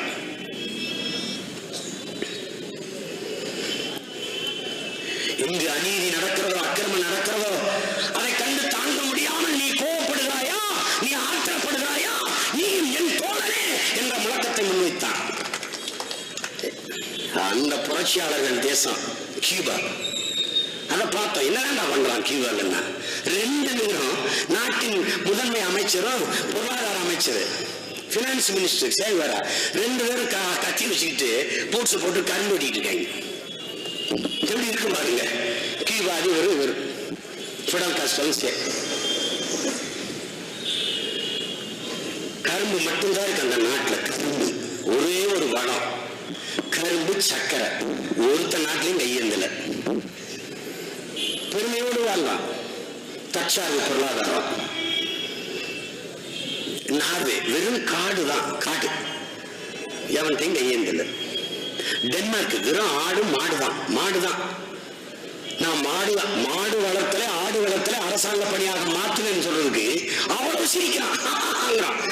அமெரிக்காவில் ஒருத்தர் தயிர் மட்டும் 60,000 கோடி சம்பாதிச்சிருக்கான் ஒரு ஆண்டுக்கு. இவன் பைத்தியக்கார பேரு. பொருளாதாரம் எங்க இருக்குன்னு தெரிய மாட்டேங்குது. படிக்காதவன உடனே சொல்றது மக்கு மண்டையில ஒண்ணு. நீலாம் ஆடு மாடுல மேய்க்கத்தான் லாய்க்கு, நீலாம் ஆடு மேய்க்கத்தான் லாய்க்கு, மாடு மேய்க்கத்தான் லாய்க்குன்னுட்டு அது அப்படி சொல்ற ஆசிரியர் பெருந்தகையே ஞாயிற்றுக்கிழமை 1/2 கிலோ கறிக்கு 1/2 மணி நேரம் கறிக்கடையில் வந்து நிற்கிறார். ஆடு மாடு மேய்க்கதான் லாய்க்கு. அப்புறம் அவர் மனைவி பால் கடையில் பால் வாங்குறதுக்கு 10 நிமிஷம் நிற்குது. அப்ப கறிக்கடைக்கு வானத்திலிருந்து செப்ப தனி, குடல் தனி, தலைக்கறி தனியா விழாதுல்ல. நான் மேட்சுக்கு நல்ல ஆட்டை கொடுத்தா தானே. அப்ப பொருளாதாரம் எங்க இருக்குன்னு சிந்திக்கணும்ல. சென்னைக்கு கறி ஆந்திராவையும் டெல்லியில இருந்து வருது. என் நாட்டு பொருளாதாரம் 1 கிலோ கறி 500 ரூபாய். தமிழ்நாட்டுக்குள்ள எத்தனை வேறு கறி ரூபாய், எத்தனை லட்சம் கிலோ போகும். அப்போ ஒரு நாளைக்கு எத்தனை கோடி போகுது. இந்த பொருளாதாரத்தை கணக்கிடாமல் அவமானமா நினைக்கிறது ஆடு மாடு வளர்த்தல.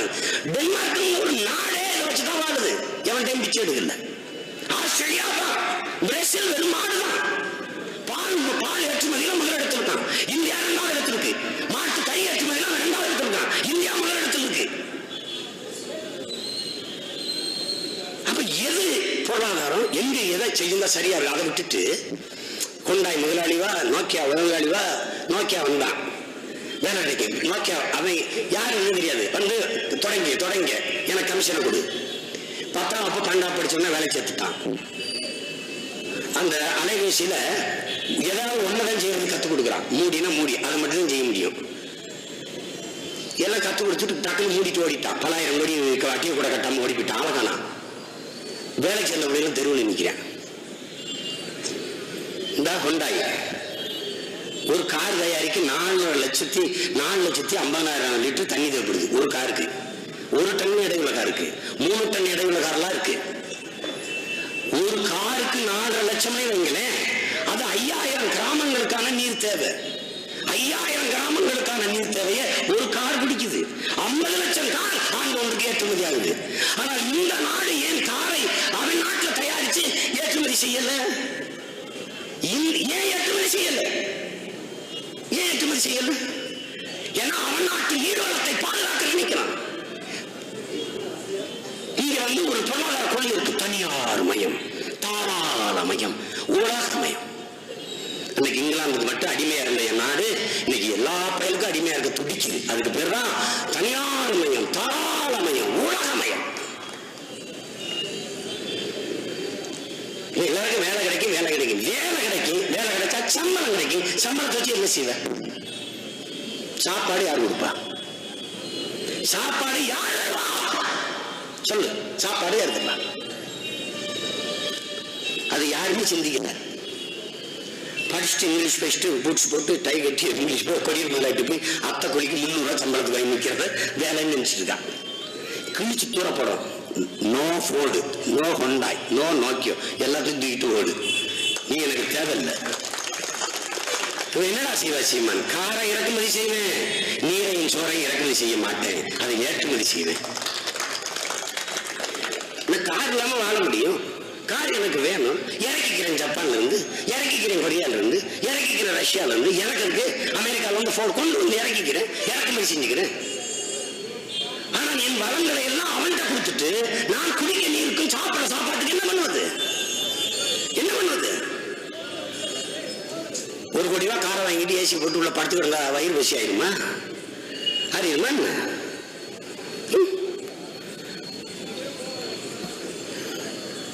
அப்ப முதல்ல நம்ம என்ன செய்யறோம்? நீர் வளத்தை பெருக்கிறோம், வேளாண்மையை தேசிய தொழில் ஆக்குறோம். உணவு, உடை, உறையும், இது 3 தான் ஒவ்வொரு மனிதனுக்கு முதல் அடிப்படை தேவை. இது 3க்கும் வேளாண்மை அடிப்படை. வேளாண்மையை தேசிய தொழிலாக்கி அரசு பணியாற்றுறோம், மாத்திரம். நம்ம இங்க அது அவமானம் நினைக்க கூடாது. நீங்க எல்லாரும் மனிதர்கள் செய்ய வேலையை செய்கிறீர்கள். வேளாண் பெருங்குடி மக்கள் தான் தெய்வத்தின் தொழிலை செய்யறாங்க. அதை நீங்க நன்கு புரிஞ்சுக்கணும். எல்லா பணியும் இந்த அரசாங்க பணியா இருக்குது. எல்லா பணியும், கொசு மருந்து அடிக்கிறது, சத்துணவு போடுறது, டாஸ்மாக் எடுக்கிற சாராயம் ஊற்றி கொடுக்கிறது, எல்லாமே அரசாங்க பணி. வழக்கறிஞர் government employee, veterinary doctor government employee, பொறியியல் engineer government employee, doctor government employee. ஆனா எல்லாருக்கும் சுவர் போடுற நம்ம ஆத்தாள பணி ஏழை இல்ல, அவனும் கவர்மெண்ட் எம்ப்ளாய். இனிமே நிலத்தையும் வளத்தையும் விட்டு வெளியேறல. என் மண்ணை வளத்தை கெடுக்கிற இந்த கழிவுகளை கொட்ட அந்நிய தொழிற்சாலையில தூக்குறோம். நிலமும் வளமும் சார்ந்த தொழிற்சாலைகளை உருவாக்குறோம். கீழே எப்படி கரும்பை மட்டும் வச்சு வாழுதோ, பல ஆயிரக்கணக்கு ஏக்கர்ல கரும்பை போடுவோம். கரும்புல இருந்து பக்கத்திலேயே நாட்டு சக்கரை மண்டலம் தயாரிக்கிற தொழிற்சாலையை கட்டுறோம். அதுல இருந்து எத்தனால் பெட்ரோல் எடுக்கிற தொழிற்சாலை எடுக்கிறோம். அதுல இருந்து பெட்ரோல் எடுத்து நம்ம வாகனங்களை ஓட்டுறோம்.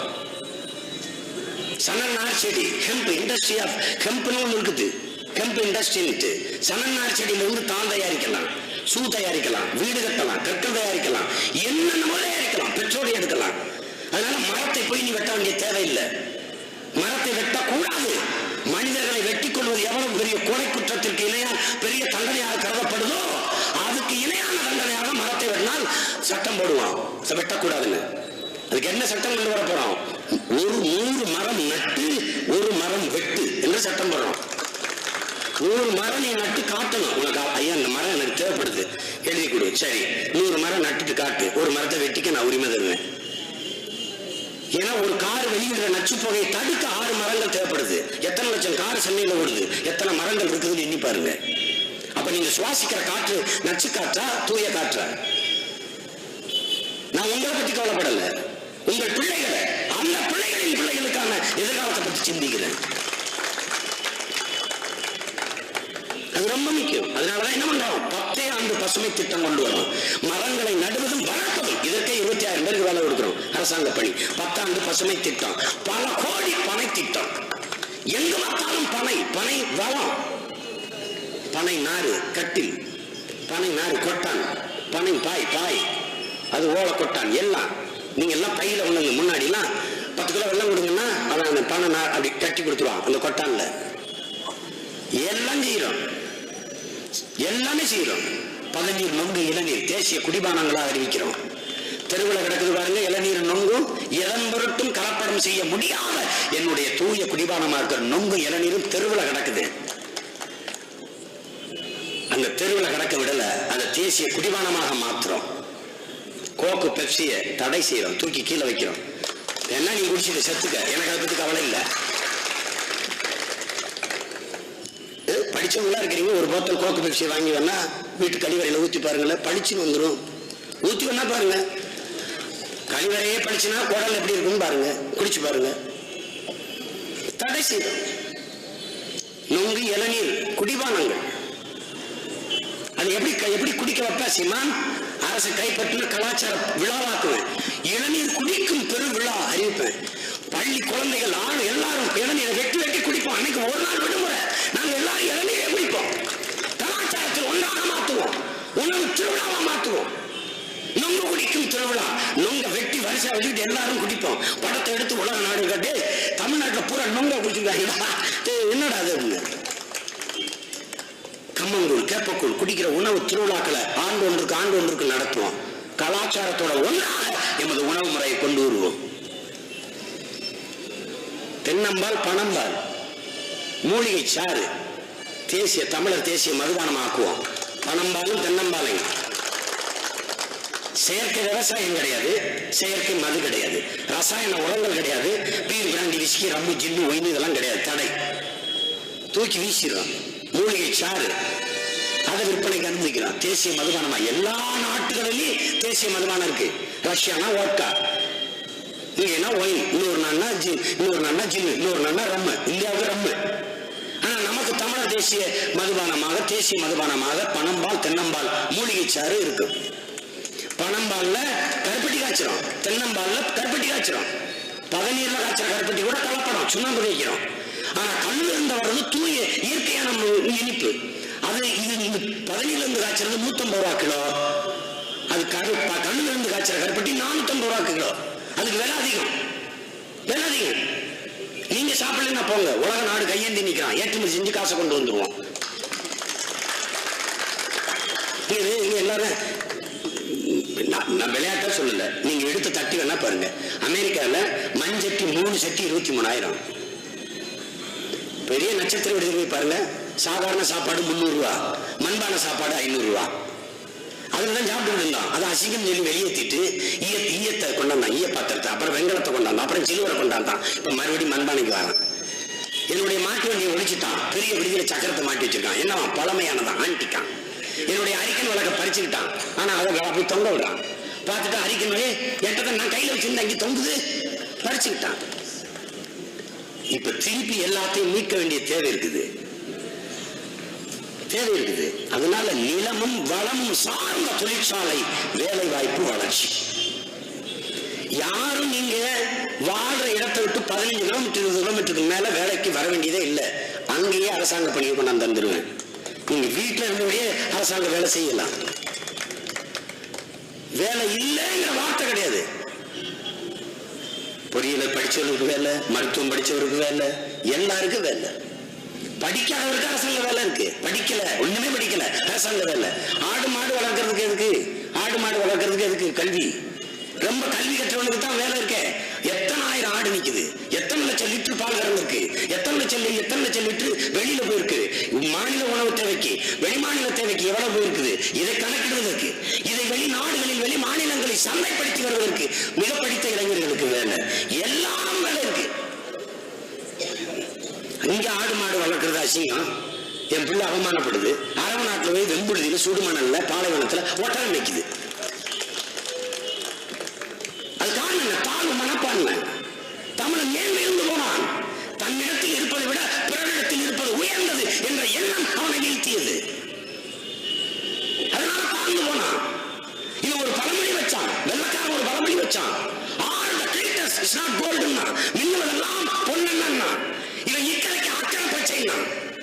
இதனால வேண்டாம், நாங்க வந்தோம் எக்கரைக்கும் இக்கரையே பச்சைன்னா. நாங்க தான் உலகத்திலே சிறந்தவங்க. மாத்திரம் நம்மகிட்ட இல்லாத வளமா மண்ணை சோதிக்கிறோம். இந்த மண்ணில் எள்ளுதான் வரும். 8000 ஏக்கர்ல பெரிய எல்லாம் போடுவோம். என்ன தயாரிக்கிற தொழிற்சாலை வைப்போம், வேலை கொடுப்போம். இந்த மண்ணில் தக்காளி நல்லா விளையும், தக்காளியா போடுவோம். தக்காளியை உணவு தேவைக்கு ஏற்றுமதி செய்வோம், பிற மாநிலத்துக்கு ஏற்றுமதி செய்வோம். பழக்கூழ் செய்வோம், ஜாம் செய்வோம், அது வந்து ஊர்ல போடுவோம். என்னென்னவோ செய்யலாம், எல்லாம் இருக்கு. காட்டு வளம், கனிம வளம், நீர் வளம், மீன் வளம், கடல் வளம், எல்லா வளங்களும் இருக்கு. ஆனால் என் மக்கள் உப்புக்கும் ஊறுகாய்க்கு, அரிசிக்கும் பருப்புக்கும், வேட்டிக்கும் ஜேலைக்கும் கையேந்திட்டு இருக்கிற நிலைமை இருக்கு. காரணம் என்ன? பொறுப்பற்ற நோக்கமற்ற ஆட்சியாளர்கள், அவர்கள் கையில் இருக்கிற அதிகாரம். அதான் அதனாலதான் பொறுத்து பார்த்து உங்க பிள்ளைகள் வந்தோம். கேட்கிறேன், நீ வென்றியா, நீ ஆட்சிக்கு அமைச்சிருவியா அப்படின்னு. ஜெயலலிதாவால முடியும், கருணாநிதியால முடியும், சீமானால முடியாதா? இங்க உட்கார்ந்து இருக்கிறது, இந்த பேச்சை கேட்கறதுலாம் யாரு? ஜெயலலிதாவுக்கு யாரு, கருணாநிதி கருணாநிதிக்கு யாரு, சீமானுக்கு யாரு? கருணாநிதிக்கு யாரு, ஜெயலலிதாவுக்கு யாரு, சீமானுக்கு யாரு? நீங்கள் என் பெற்றோர்கள், என் உடன் பிறந்தவர்கள், நம்ம ஆத்தாளப்பன அண்ணனும் தம்பியும் ஓட்டு போடலைன்னா ஜெயலலிதா யாரு? மதிப்பிழந்து மார்க்கெட் இழந்து போன முன்னாள் நடிகை. நீங்களும் நானும் ஓட்டு போடலைன்னா கருணாநிதி யார்? மதிப்பிழந்து போன முன்னாள் கதாசிரியர், மார்க்கெட் இல்லாத கதாசிரியர். மதிப்பு மிக்க என் மக்களின் வாக்கு இவர்களை வயதுமிக்க அரசியல் சக்தியாக மாற்றியது. அதே வாக்கை எளிய மக்கள் உங்களின் பிள்ளைக்கு செலுத்தி எங்களை மாபெரும் அரசியல் ஆற்றலாக மாற்றுங்கள். இதை தவிர வழி கிடையாது. இது கடைசி வாய்ப்பு. காலமும் வரலாறும் நமக்கு கையெழுத்திருக்கிற அரிய வாய்ப்பு. இதை விட்டீங்கன்னா ஒண்ணுமே செய்ய முடியாது. திராவிடர் என்ற போர்வையிலே தமிழர் அல்லாதவன் பல ஆண்டுகளாக இந்த மண்ணை ஆண்டு நமது வளத்தையும் நலத்தையும் கடுத்து சுரண்டி நாசமாக்கிட்டான். இன்னொரு தலைமுறை பிள்ளை வந்து ஒன்று கத்தாது. தமிழர் என்பதை மறந்து பிறந்து வருது. அதுக்கு தாய்மொழியை பேச தெரியல, எழுத தெரியல. இப்படி ஒரு அக்கறையோடு நின்று பேசுவதற்கு இன்னொரு மகன் வரமாட்டான். எழுதி வச்சுக்க, நீ வாய்ப்பில்லை. நானே வந்திருக்க மாட்டேன். எனக்கு முன்னாடி ஒருத்தன் நின்னான். நான் செத்தாலும் சரி, என் இனம் வாழ்ந்தால் போதும். எனக்கு முன்னாடி ஒருத்தன் நின்னான். அவன் தான் எனக்கு கற்பித்தான். சரணடைந்து வாழ்வதை விட சண்டையிட்டு சாவது மேலானது என்று கற்பித்தான். அவன் தான் எனக்கு சொல்லித் தந்தான். சாக துணிந்தனில் எல்லாம் உனக்கு சாதாரணமாக போகும் என்றான். சாக பயந்தவன் சரித்திரமாகிறான், சாக துணிந்தவனே சரித்திரமாகிறான் என்று கற்பித்தான். அதனால வந்தோம். அடிமையாக வாழ்வதை விட சுதந்திரமாக சாவது மேலானது. அதுவும் அந்த சுதந்திரத்துக்காக போராடி சாவது அதை விட மேலானது என்று போதிச்சான். அதனால வந்தோம். நான் பிடிச்சு தள்ளிவிடப்பட்டவன். என் வீட்டு வாலி கிணத்துக்குள்ள விழுந்துருச்சுன்னா நான் முழுங்குவேன். இறங்கின கிணத்துக்குள்ள ஆழம் போக போகத்தான் தெரிகிறது. என் பரம்பரையே 11 ஆண்டுகளா உள்ள கிடக்குது. கடைசி நிலையில கையெழு நிலையில வந்த மகன், இனத்தின் பிணங்களுக்கு இடையிலே பிரசவிக்கப்பட்ட பிள்ளைகள், கண்ணீரிலும் ரத்தத்திலும் கருக்கொண்டு உருவான பிள்ளைகள், வெறி கொண்டு நிற்கிறோம். இலக்கு ஒன்றுதான், இனத்தின் விடுதலை என்ற புனித கனவோடு நிற்கிறோம். தமிழர் நாட்டை தமிழர் ஆள வேண்டும் என்பது அந்த இனத்தின் இறையாண்மை உரிமை. தமிழர் அல்லாதவர் இந்த நிலத்தை ஆள துடிப்பது சரி என்றால் அது சரி. விஜயகாந்த் வைகோவும் இந்த நாட்டை ஆள துடிப்பது சரி. கருணாநிதி ஜெயலலிதா இந்த நாட்டை ஆள துடிப்பது சரி. இந்த மண்ணின் மக்கள் சீமானமும் தமிழரும் இந்த மண்ணை ஆள துடிப்பது வெறியா? அது எப்படி வெறி? தமிழர் நிலத்தை தமிழரை ஆள வேண்டும் என்பது அந்த இனத்தின் உரிமை. தமிழர் அல்லாதவன் அந்த நிலத்தை ஆள்வது கொடுமை. அப்படி அவன் ஆண்டால் தமிழர்கள் நாங்கள் அடிமை. அதை நீங்க புரிஞ்சு கொள்ளணும். நான் தயார் அல்ல. நான் யாருக்கு அடிமை இல்லை. எனக்கு யாரும் அடிமை இல்லை என்றார்கள் அம்பேத்கரின் புரட்சி மொழியில் கேட்ப. நான் எவருக்கையும் அடிமையா இருக்க முடியாது. எவனை எனக்கு அடிமையா இருக்க வேண்டியது இல்லை. வா வாடு, நான் தான் ஆளுவேன். ஏன்னா எங்களுக்கு நல்லாட்சியை எவனும் தர முடியாது. என்னை பெற்ற தாய் தந்திற்கு என்னை விட உண்மையான அன்பான மகன் எவனும் இருக்க முடியாது. அதுபோல என் தாய் நிலத்திற்கு எங்களை விட உண்மையான அன்பான மக்கள் எவனும் இருக்க முடியாது. உனக்கு என்னை ஆள வேண்டும் என்ற கனவு தான் இருக்கும். எனக்கு மட்டும்தான் எல்லாரையும் போல நாங்கள் வாழ வேண்டும் என்ற கனவு இருக்கும். என்னடா நாடகம் போடுறீங்க? வந்தகம் போனவன் 50 ஆண்டு கால அதிகாரம் ஐயா கலைஞருக்கு கொடுத்திருக்கோம். 50 ஆண்டு கால அதிகாரம் ஆளுங்கட்சி எதிர்கட்சி முழுமையான வலிமையான அதிகாரம். 16 ஆண்டுகள் மத்திய அமைச்சரவையில் தொடர்ச்சியான அதிகாரம். என்ன நடந்திருக்கு இந்த நாட்டில்?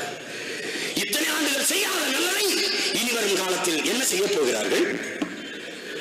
கல்வி பொதுமையாயிரப்போதா? இலவசமாயிரப்போதா? மருத்துவம் பொதுமையாகி இலவசமாயிரப்போதா? குடிநீர் இலவசமாக வரப்போகுதா? சரியான சாலை வசதி, தடையற்ற மின்சாரம் வந்துட போகுதா? என்ன மாற்றம் பிறக்க போகுது? ஊழல் லஞ்சம் ஒழிந்து உண்மை நேர்மை எளிமையான நிர்வாகம் வந்துவிட போகிறதா?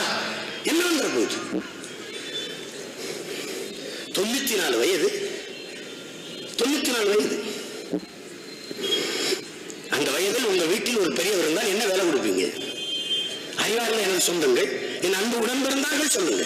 நம்ம வீட்டில் அப்படி ஒரு தாத்தா இருந்தா என்ன வேலை கொடுப்பீங்க? என்ன வேலை கொடுப்பீங்க?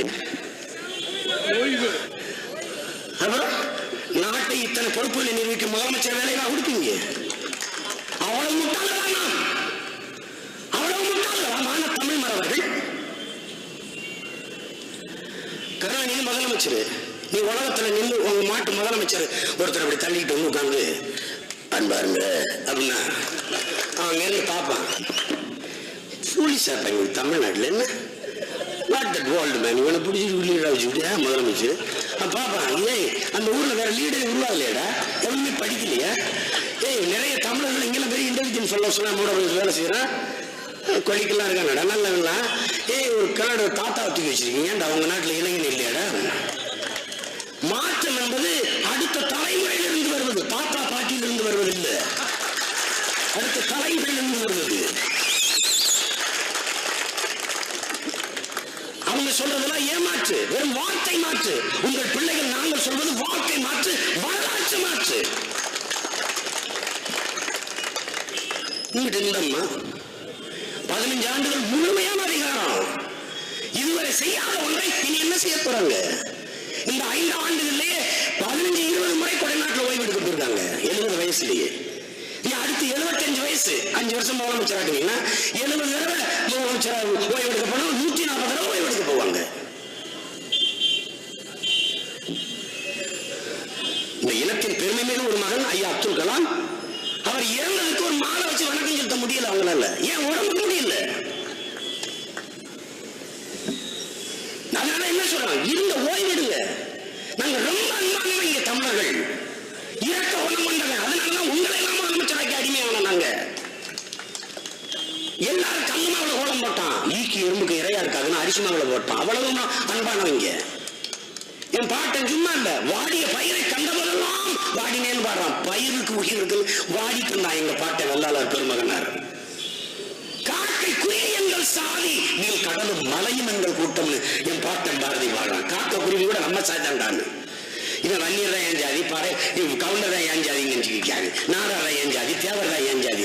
அட போட, தமிழன் எல்லாரும் ஒரே சாதி, உயர்ந்த சாதி.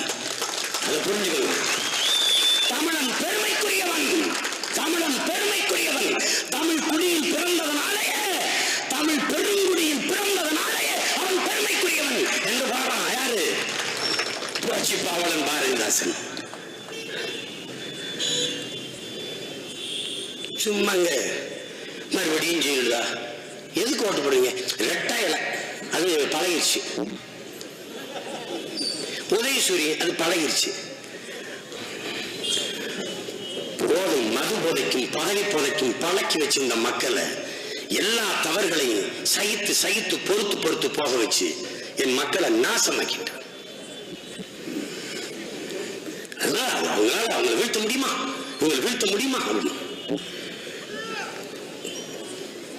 பார்க்கத்தானே போறாங்க. இவங்க நினைச்சுட்டு இருக்காங்க ஒரு பெரும் புரட்சிக்கு இளைய தலைமுறை புரட்சியாளர்கள் தயாராகி கொண்டிருக்கிறான். இவன் நினைச்சுக்கிட்டு இருக்கிறான் நான் ஒண்ணும் இல்ல, ஊட்டம் முடிச்சுட்டு வண்டியில போயிட்டு இருக்கிறேன். ஒரு தம்பி வேகமா அப்படி போறான் வாகனத்துல. ஒரு தம்பி சின்ன பிள்ளை, கல்லூரி முதலாண்டு படிப்பான், என்ன 12வது படிச்சுட்டு இருப்பான். வேகமா போறான், தலைக்கவசம் போடல, கண்ணாடி இறக்கி தலைக்கவசம் போட வேணாமாங்கிறேன். அண்ணா நாம ஜெயிக்கிறோம் அப்படின்னு போறான். நம்ம ஜெயிக்கிறதா இருக்கட்டும்டா, நீ முதல்ல தலைக்கவசம் போடுறானா போயிட்டு அண்ணா நாம ஜெயிக்கிறோம் இப்படி போயிட்டு இருக்கான். நினைச்சுக்கிட்டு இருக்கேன் அதை காசு கொடுத்துட்டு ஓட்ட போட்டு போயிடுவான்னு. அது ஒரு காலம். நீ காசை கொடுத்தாலே மக்கள் உனக்கு போட போறது இல்லை. அது தெரியும். ஏன் பூனை வெள்ளைய பால் இருக்குல்ல, பூனை சூட்டோட பால் வச்சிருங்கல்ல, ஒரு தடவை சுட்டுச்சுன்னா மறுபடியும் வெள்ளையா எது வச்சாலும் வராது, கிட்டே வராது. பூனையே வருதுன்னா மான புலி கூட்டம், நாங்க வீர புலி கூட்டம், நாங்க உனக்கு போடுவோம். எத்தனை காலத்துக்குடா அவ்வளவு மறுமட்ட பயமக்களா நாங்க எங்க ஊர்ல சொல்ல மறுமட்ட பயலுகளா நம்ம மானகட்ட கூட்டமா, நம்ம மான மரவர் வீரத்தனோட கூட்டம், அறிவார்ந்த இனத்தின் மக்கள், அன்புக்கு அடிமை வெட்டி விட்டு போயிடுவான். அன்புக்கு தான் நாங்கள் அடிமை. அதுக்காக தான் அடிமையா வாழ பிடிக்கல எங்களுக்கு. அதனால வெல்ல முடியுமா கொல்ல முடியுமா எல்லாம் பேச்சு கிடையாது. ஒண்ணுதான், உங்க பிள்ளை உங்ககிட்ட பேசுன மாதிரி, நான் கேட்ட மாதிரி, உங்க அண்ணன் உங்க தம்பி உங்ககிட்ட பேசுன மாதிரி நீங்க போய் எல்லார்கிட்டையும் கேளுங்க. இந்த தேர்தல் கட்சி நாம் தமிழர் கட்சிக்கான தேர்தலே அல்ல, தமிழர் தேசிய இனத்திற்கான தேர்தல். இதை விட்டால் இந்த இனம் மீளாது, வாழாது, எழாது, முடிச்சிருவோம். என்ன செய்வார்கள்? வந்தால் ஆற்றுமண கொள்ளை நிறுத்திடுவோம் சொல்லுவாங்களா? கனிம வள கொள்ளைகளை தடுப்போம் சொல்லுவாங்களா? தனியார் மய தாராளமய கொள்கையை நிறுத்துவோம் சொல்லுவாங்களா? தற்சார்பு பொருளாதார கொள்கையை கொண்டு வருவாங்களா? என்ன சொல்லுவாங்க? ஆறுகளை பாதுகாப்போம், ஏரிகளை வெட்டி நீர்த்தேக்கங்களை உருவாக்கும். ஒண்ணுமே இருக்கப்படுறதில்லை. எங்களை முதலமைச்சராக்குங்க, வந்தா நாங்க எல்லாருக்கும் செல்போன் இலவசம் தருவோம், அப்பப்ப வேணுங்கிறது ரீசார்ஜ் இலவசமா பண்ணிக்கலாம், இதான் சொல்லுவான். நீங்க படித்தவர்கள் அறிவார்ந்தவர்கள் சிந்திச்சு பாருங்க. நம்மளால மடிக்கு நீங்க வாங்கிக் கொள்ள முடியும், மாவரைக்கிற வாங்கிக் கொள்ள முடியும், நம்மளால வாங்கிக் கொள்ள முடியும், நம்மளால அரிசி வாங்கி சாப்பிட முடியும், வேட்டி சேலை வாங்கி கட்டிக்கிற முடியும், நம்மளால இது முடியும். நம்ம உழைப்பால் இதை பெற்றுக்கொள்ள முடியும், பெற்றுக்கொண்டு இருந்தோம். ஆனா நம்மளால முடியாதது மின்சாரத்தை உற்பத்தி செய்து கொள்வது, கல்வி, மருத்துவம், இதையெல்லாம் தர வேண்டிய அரசு அதையெல்லாம் விட்டுவிட்டு இதை இலவசமா கொடுத்துக்கிட்டு இருக்கு. அதெல்லாம் தனியார் முதலாளி விற்கிறான். அறிவை விற்கிற தேசம், உயிரை விற்கிற தேசம் எப்படி உருப்படும்? குடிநீரை விற்கிற தேசம் எப்படி உருப்படும்? நீங்கள் நானும் கடையில் வாங்கி குடிநீரை குடிக்கிறோமே என் சொந்தங்களே, சிட்டுக்குருவி என்ன செய்யும்? தேனீக்கள் என்ன செய்யும்? என்ன செய்யும்? அணில், மான், நாய், நரி, பூனை, யானை, சிங்கம், கரடி எங்க போகும்? அதெல்லாம் செத்தா நமக்கு என்ன? அதெல்லாம் செத்தா நாம அடுத்த வருஷம் செத்துருவோம். தேனீக்கள் இல்லை என்றால் 4 ஆண்டுகள் கூட மானிட உயிர்கள் இருக்காது என்று ஆல்பர்ட் ஐன்ஸ்டீன் சொல்றாங்க. 4 ஆண்டுடன் வாழ முடியாது தேனீக்கள் செத்துச்சுன்னா. தேனீக்கள் போல உயிர் பெருக்கி உயிர் பெருக்க செய்யக்கூடிய ஒன்று கிடையவே கிடையாது. நீ தோட்டத்தில் விளைக்கிறோம், கத்திரிக்காய் பூத்துருது, தக்காளி பூத்துருது, எள்ளு பூத்துருது. இந்த பூச்சிகள் இல்லைன்னா காய்க்காது. இந்த தேனி இந்த பூவில் உட்கார்ந்து அங்க மகரந்தத்தை தொட்டுக்கிட்டு அங்கிருந்து இன்னொரு பூவில் உட்கார்ந்து இந்த மகரந்தத்தின் கடத்தினா தான் சூழ் கொண்டு கத்திரிக்காயா, தக்காளியா, வெண்டைக்காயா, வெள்ளரிக்காயா, பூசணிக்காயா, சொரக்காயா, முருங்காயா காய்க்கும். அது இல்லைன்னா இங்க சோத்துக்கு என்ன பண்ணுவேன்? மண்ணை அள்ளி திரிஞ்சு படுப்பேன். பூச்சின்னு நினைச்ச தேனி செத்து போகுது. ஏன் செத்து போகுது? ராணி தேனி கட்டளை இடுது, அது பறந்து போகுது. அங்க போய் தேனை குடிச்சு திரும்பும்போது மயக்கம் செத்துருது. ஏன் செத்துருது? அங்க நீ அடிச்சு வச்ச பூச்சி மருந்து போட்டு விட்ட ரசாயன உரம் போதை ஏறிடுது. எங்க அது ஒரே பாதையில பறந்து போகும்.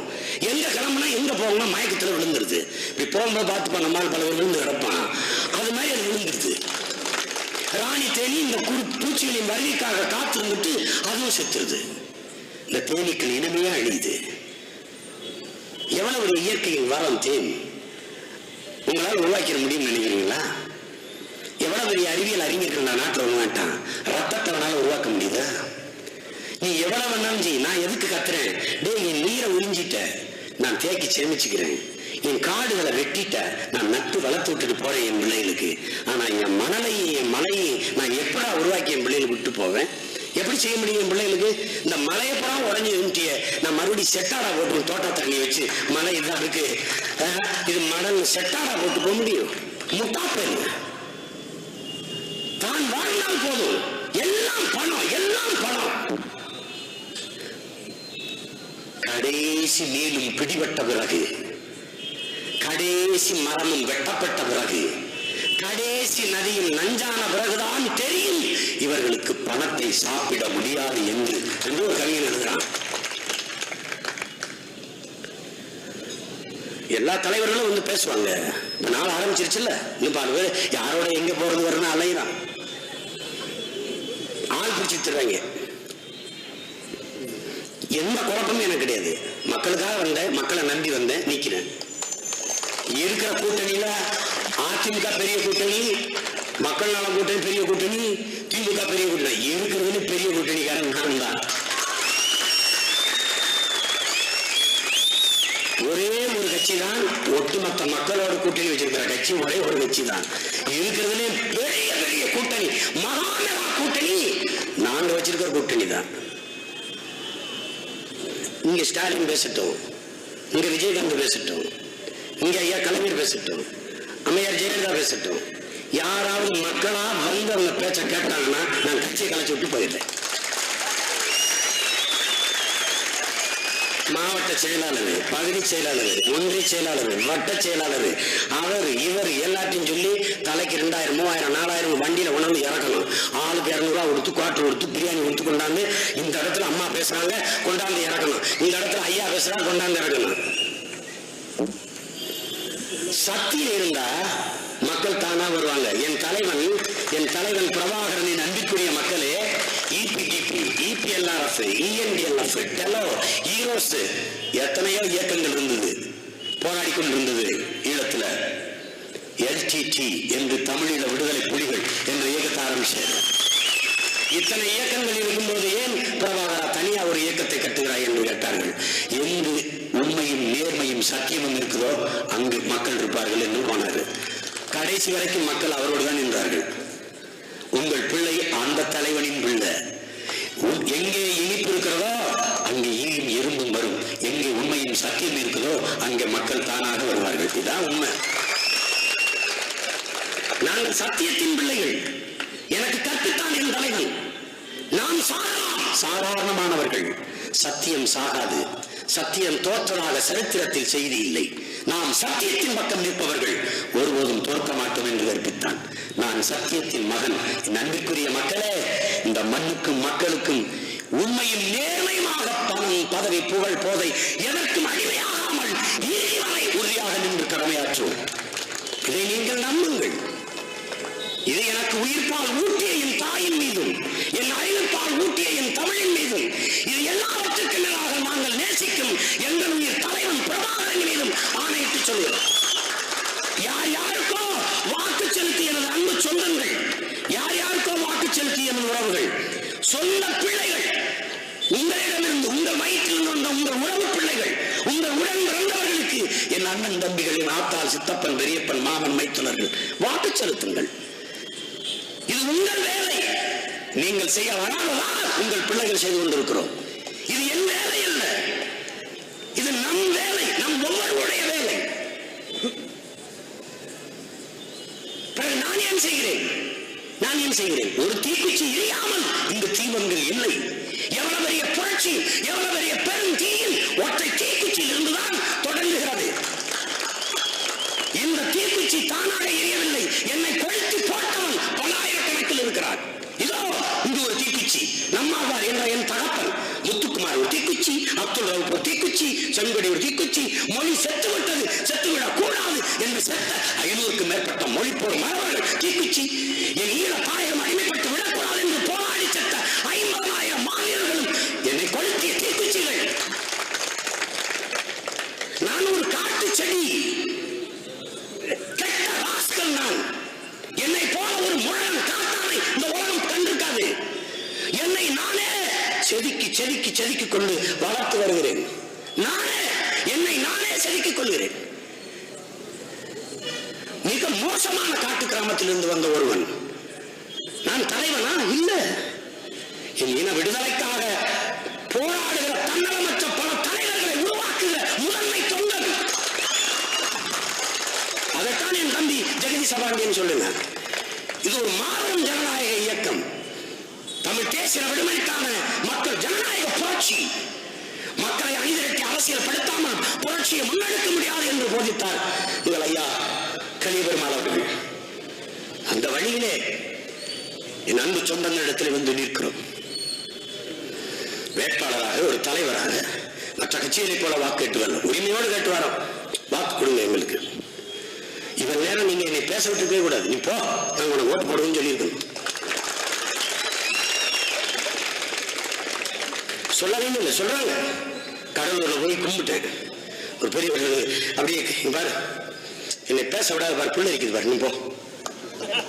இப்போ அப்படின்ட்டு இன்னொரு அப்பா வந்து என்னை கும்பிட்டு, உனக்காக காத்துக்கிட்டு இருக்கோம், 3000 ஓட்டு, நான் குடியிருக்கிற பகுதியில் 3000 ஓட்டு சரி பண்ணிட்டேன், கவலைப்படாத. ஒரு மீனவருக்கு போய் அதிகாலையில் படகுலேருந்து இறங்கணும்னு துண்டறிக்கை கொடுத்து கும்பிட்டாரு. ஒன்னாலதான் எங்களுக்கு ஏதாவது விடி வரணும். அவரு நமக்கான அதிகாரம். நீ ஓட்டை போட்டு நீ ஜெயலலிதாவுக்கு ஓட்டு போடுறது, கட்சிக்காரங்க ஜெயலலிதாவுக்கு ரெட்டலைக்கு போடுறது, அடிமைகளை தேர்வு செய்யறதுக்காக போடுறது, ஜெயலலிதாவுக்கு அடிமைகளை தேர்வு செஞ்சு கொடுக்கறது. ஆம்பளைகள்லாம் காலில் ரொம்ப விழுந்து போராடிச்சிருச்சுன்னு இப்போ 31 சீட்டு பொம்பளைகளை கொடுத்துருக்காங்க. காலில் பொம்பளை விழணும்ல. இத்தனை ஆண்டுகள் ஏன் கொடுக்கல? போன தேர்தலில் 13 இடம், இந்த வாட்டி 31 இடம். ஏன்? சீமா 43 இடம் கொடுத்துருக்கான்.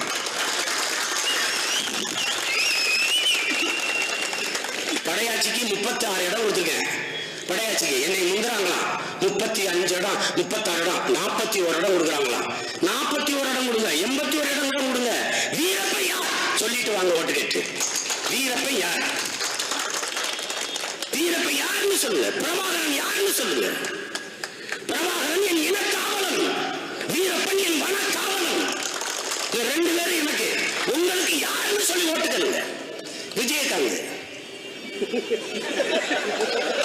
14 இடம் வாங்கினார் பாராளுமன்றத்தில். 14 சீட்டு பாராளுமன்றத்தில். 1 சீட்டு படையாட்சிக்கு, 1 சீட்டு பறையருக்கு கொடுக்கல. ஆனா ஓட்ட நான் போடணும், 1 சீட்டை எனக்கு தர மாட்டேன். அவ்வளவு மானம் கட்டணும் நாங்க. எப்படி இருக்கு? வா வா ஓட்டு கேட்டு வா. முதலமைச்சர் வேட்பாளர் அறிவிச்சிட்டாங்க, ஆளை காணோம்.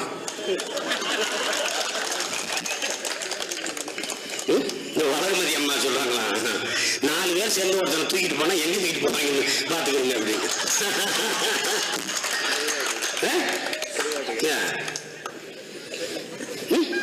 மக்களே, நான் உங்களுக்கு சொல்றேன், நான் கோபப்படுறேன். அந்தம்மா கோபப்படலையா? அந்தம்மா முதலமைச்சரா என்ன செய்வீங்க? பத்திரிகையாளர்கள் உட்கார வைக்காம நீங்க கேட்டு இருந்தீங்கன்னா, ரொம்ப நாளா கேட்டு நாற்காலியை படுத்தா உட்கார வச்சு தொலைங்கலடா, கேட்க மாட்டேங்க. உட்கார வைக்காம முதலமைச்சர் என்ன செய்யணும்? வந்தோன்னு செய்யும். தங்க தாம்பூலத்தில் உங்களை தாளாட்டு வேண்டிட்டு இருந்தாரு. இப்ப எங்க அடமான வச்சுட்டாரு இருக்கு தங்க தாம்பூலத்தில். அது சொல்றது இல்லை. பலவே இப்படி பேசியே நம்ம காலி பண்ணிட்டான். ஐயா கருணாநிதி இப்ப என்ன சொல்றது தெரியுமில்ல? தமிழ்நாட்டை மீட்க என்னால் தான் முடியும். ஏன்? அடமான வச்சது அவர் தான். அவருக்கு தான் எந்த கடையில வச்சாருன்னு தெரியும்.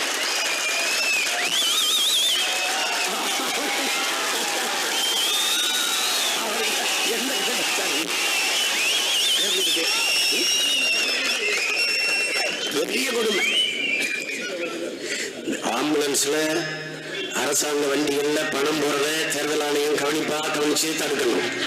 ஆம்புலன்ஸ்ல அவசர ஊர்திகள்ல அந்த இதுல அரசாங்க வண்டிகள்ல பணம் கடத்தப்படுவது கவனமாக கவனிச்சு தடுக்கணும். நான் பார்த்த இது எப்படி இவருக்கு தெரியுது? சரியா சொல்றாங்களே.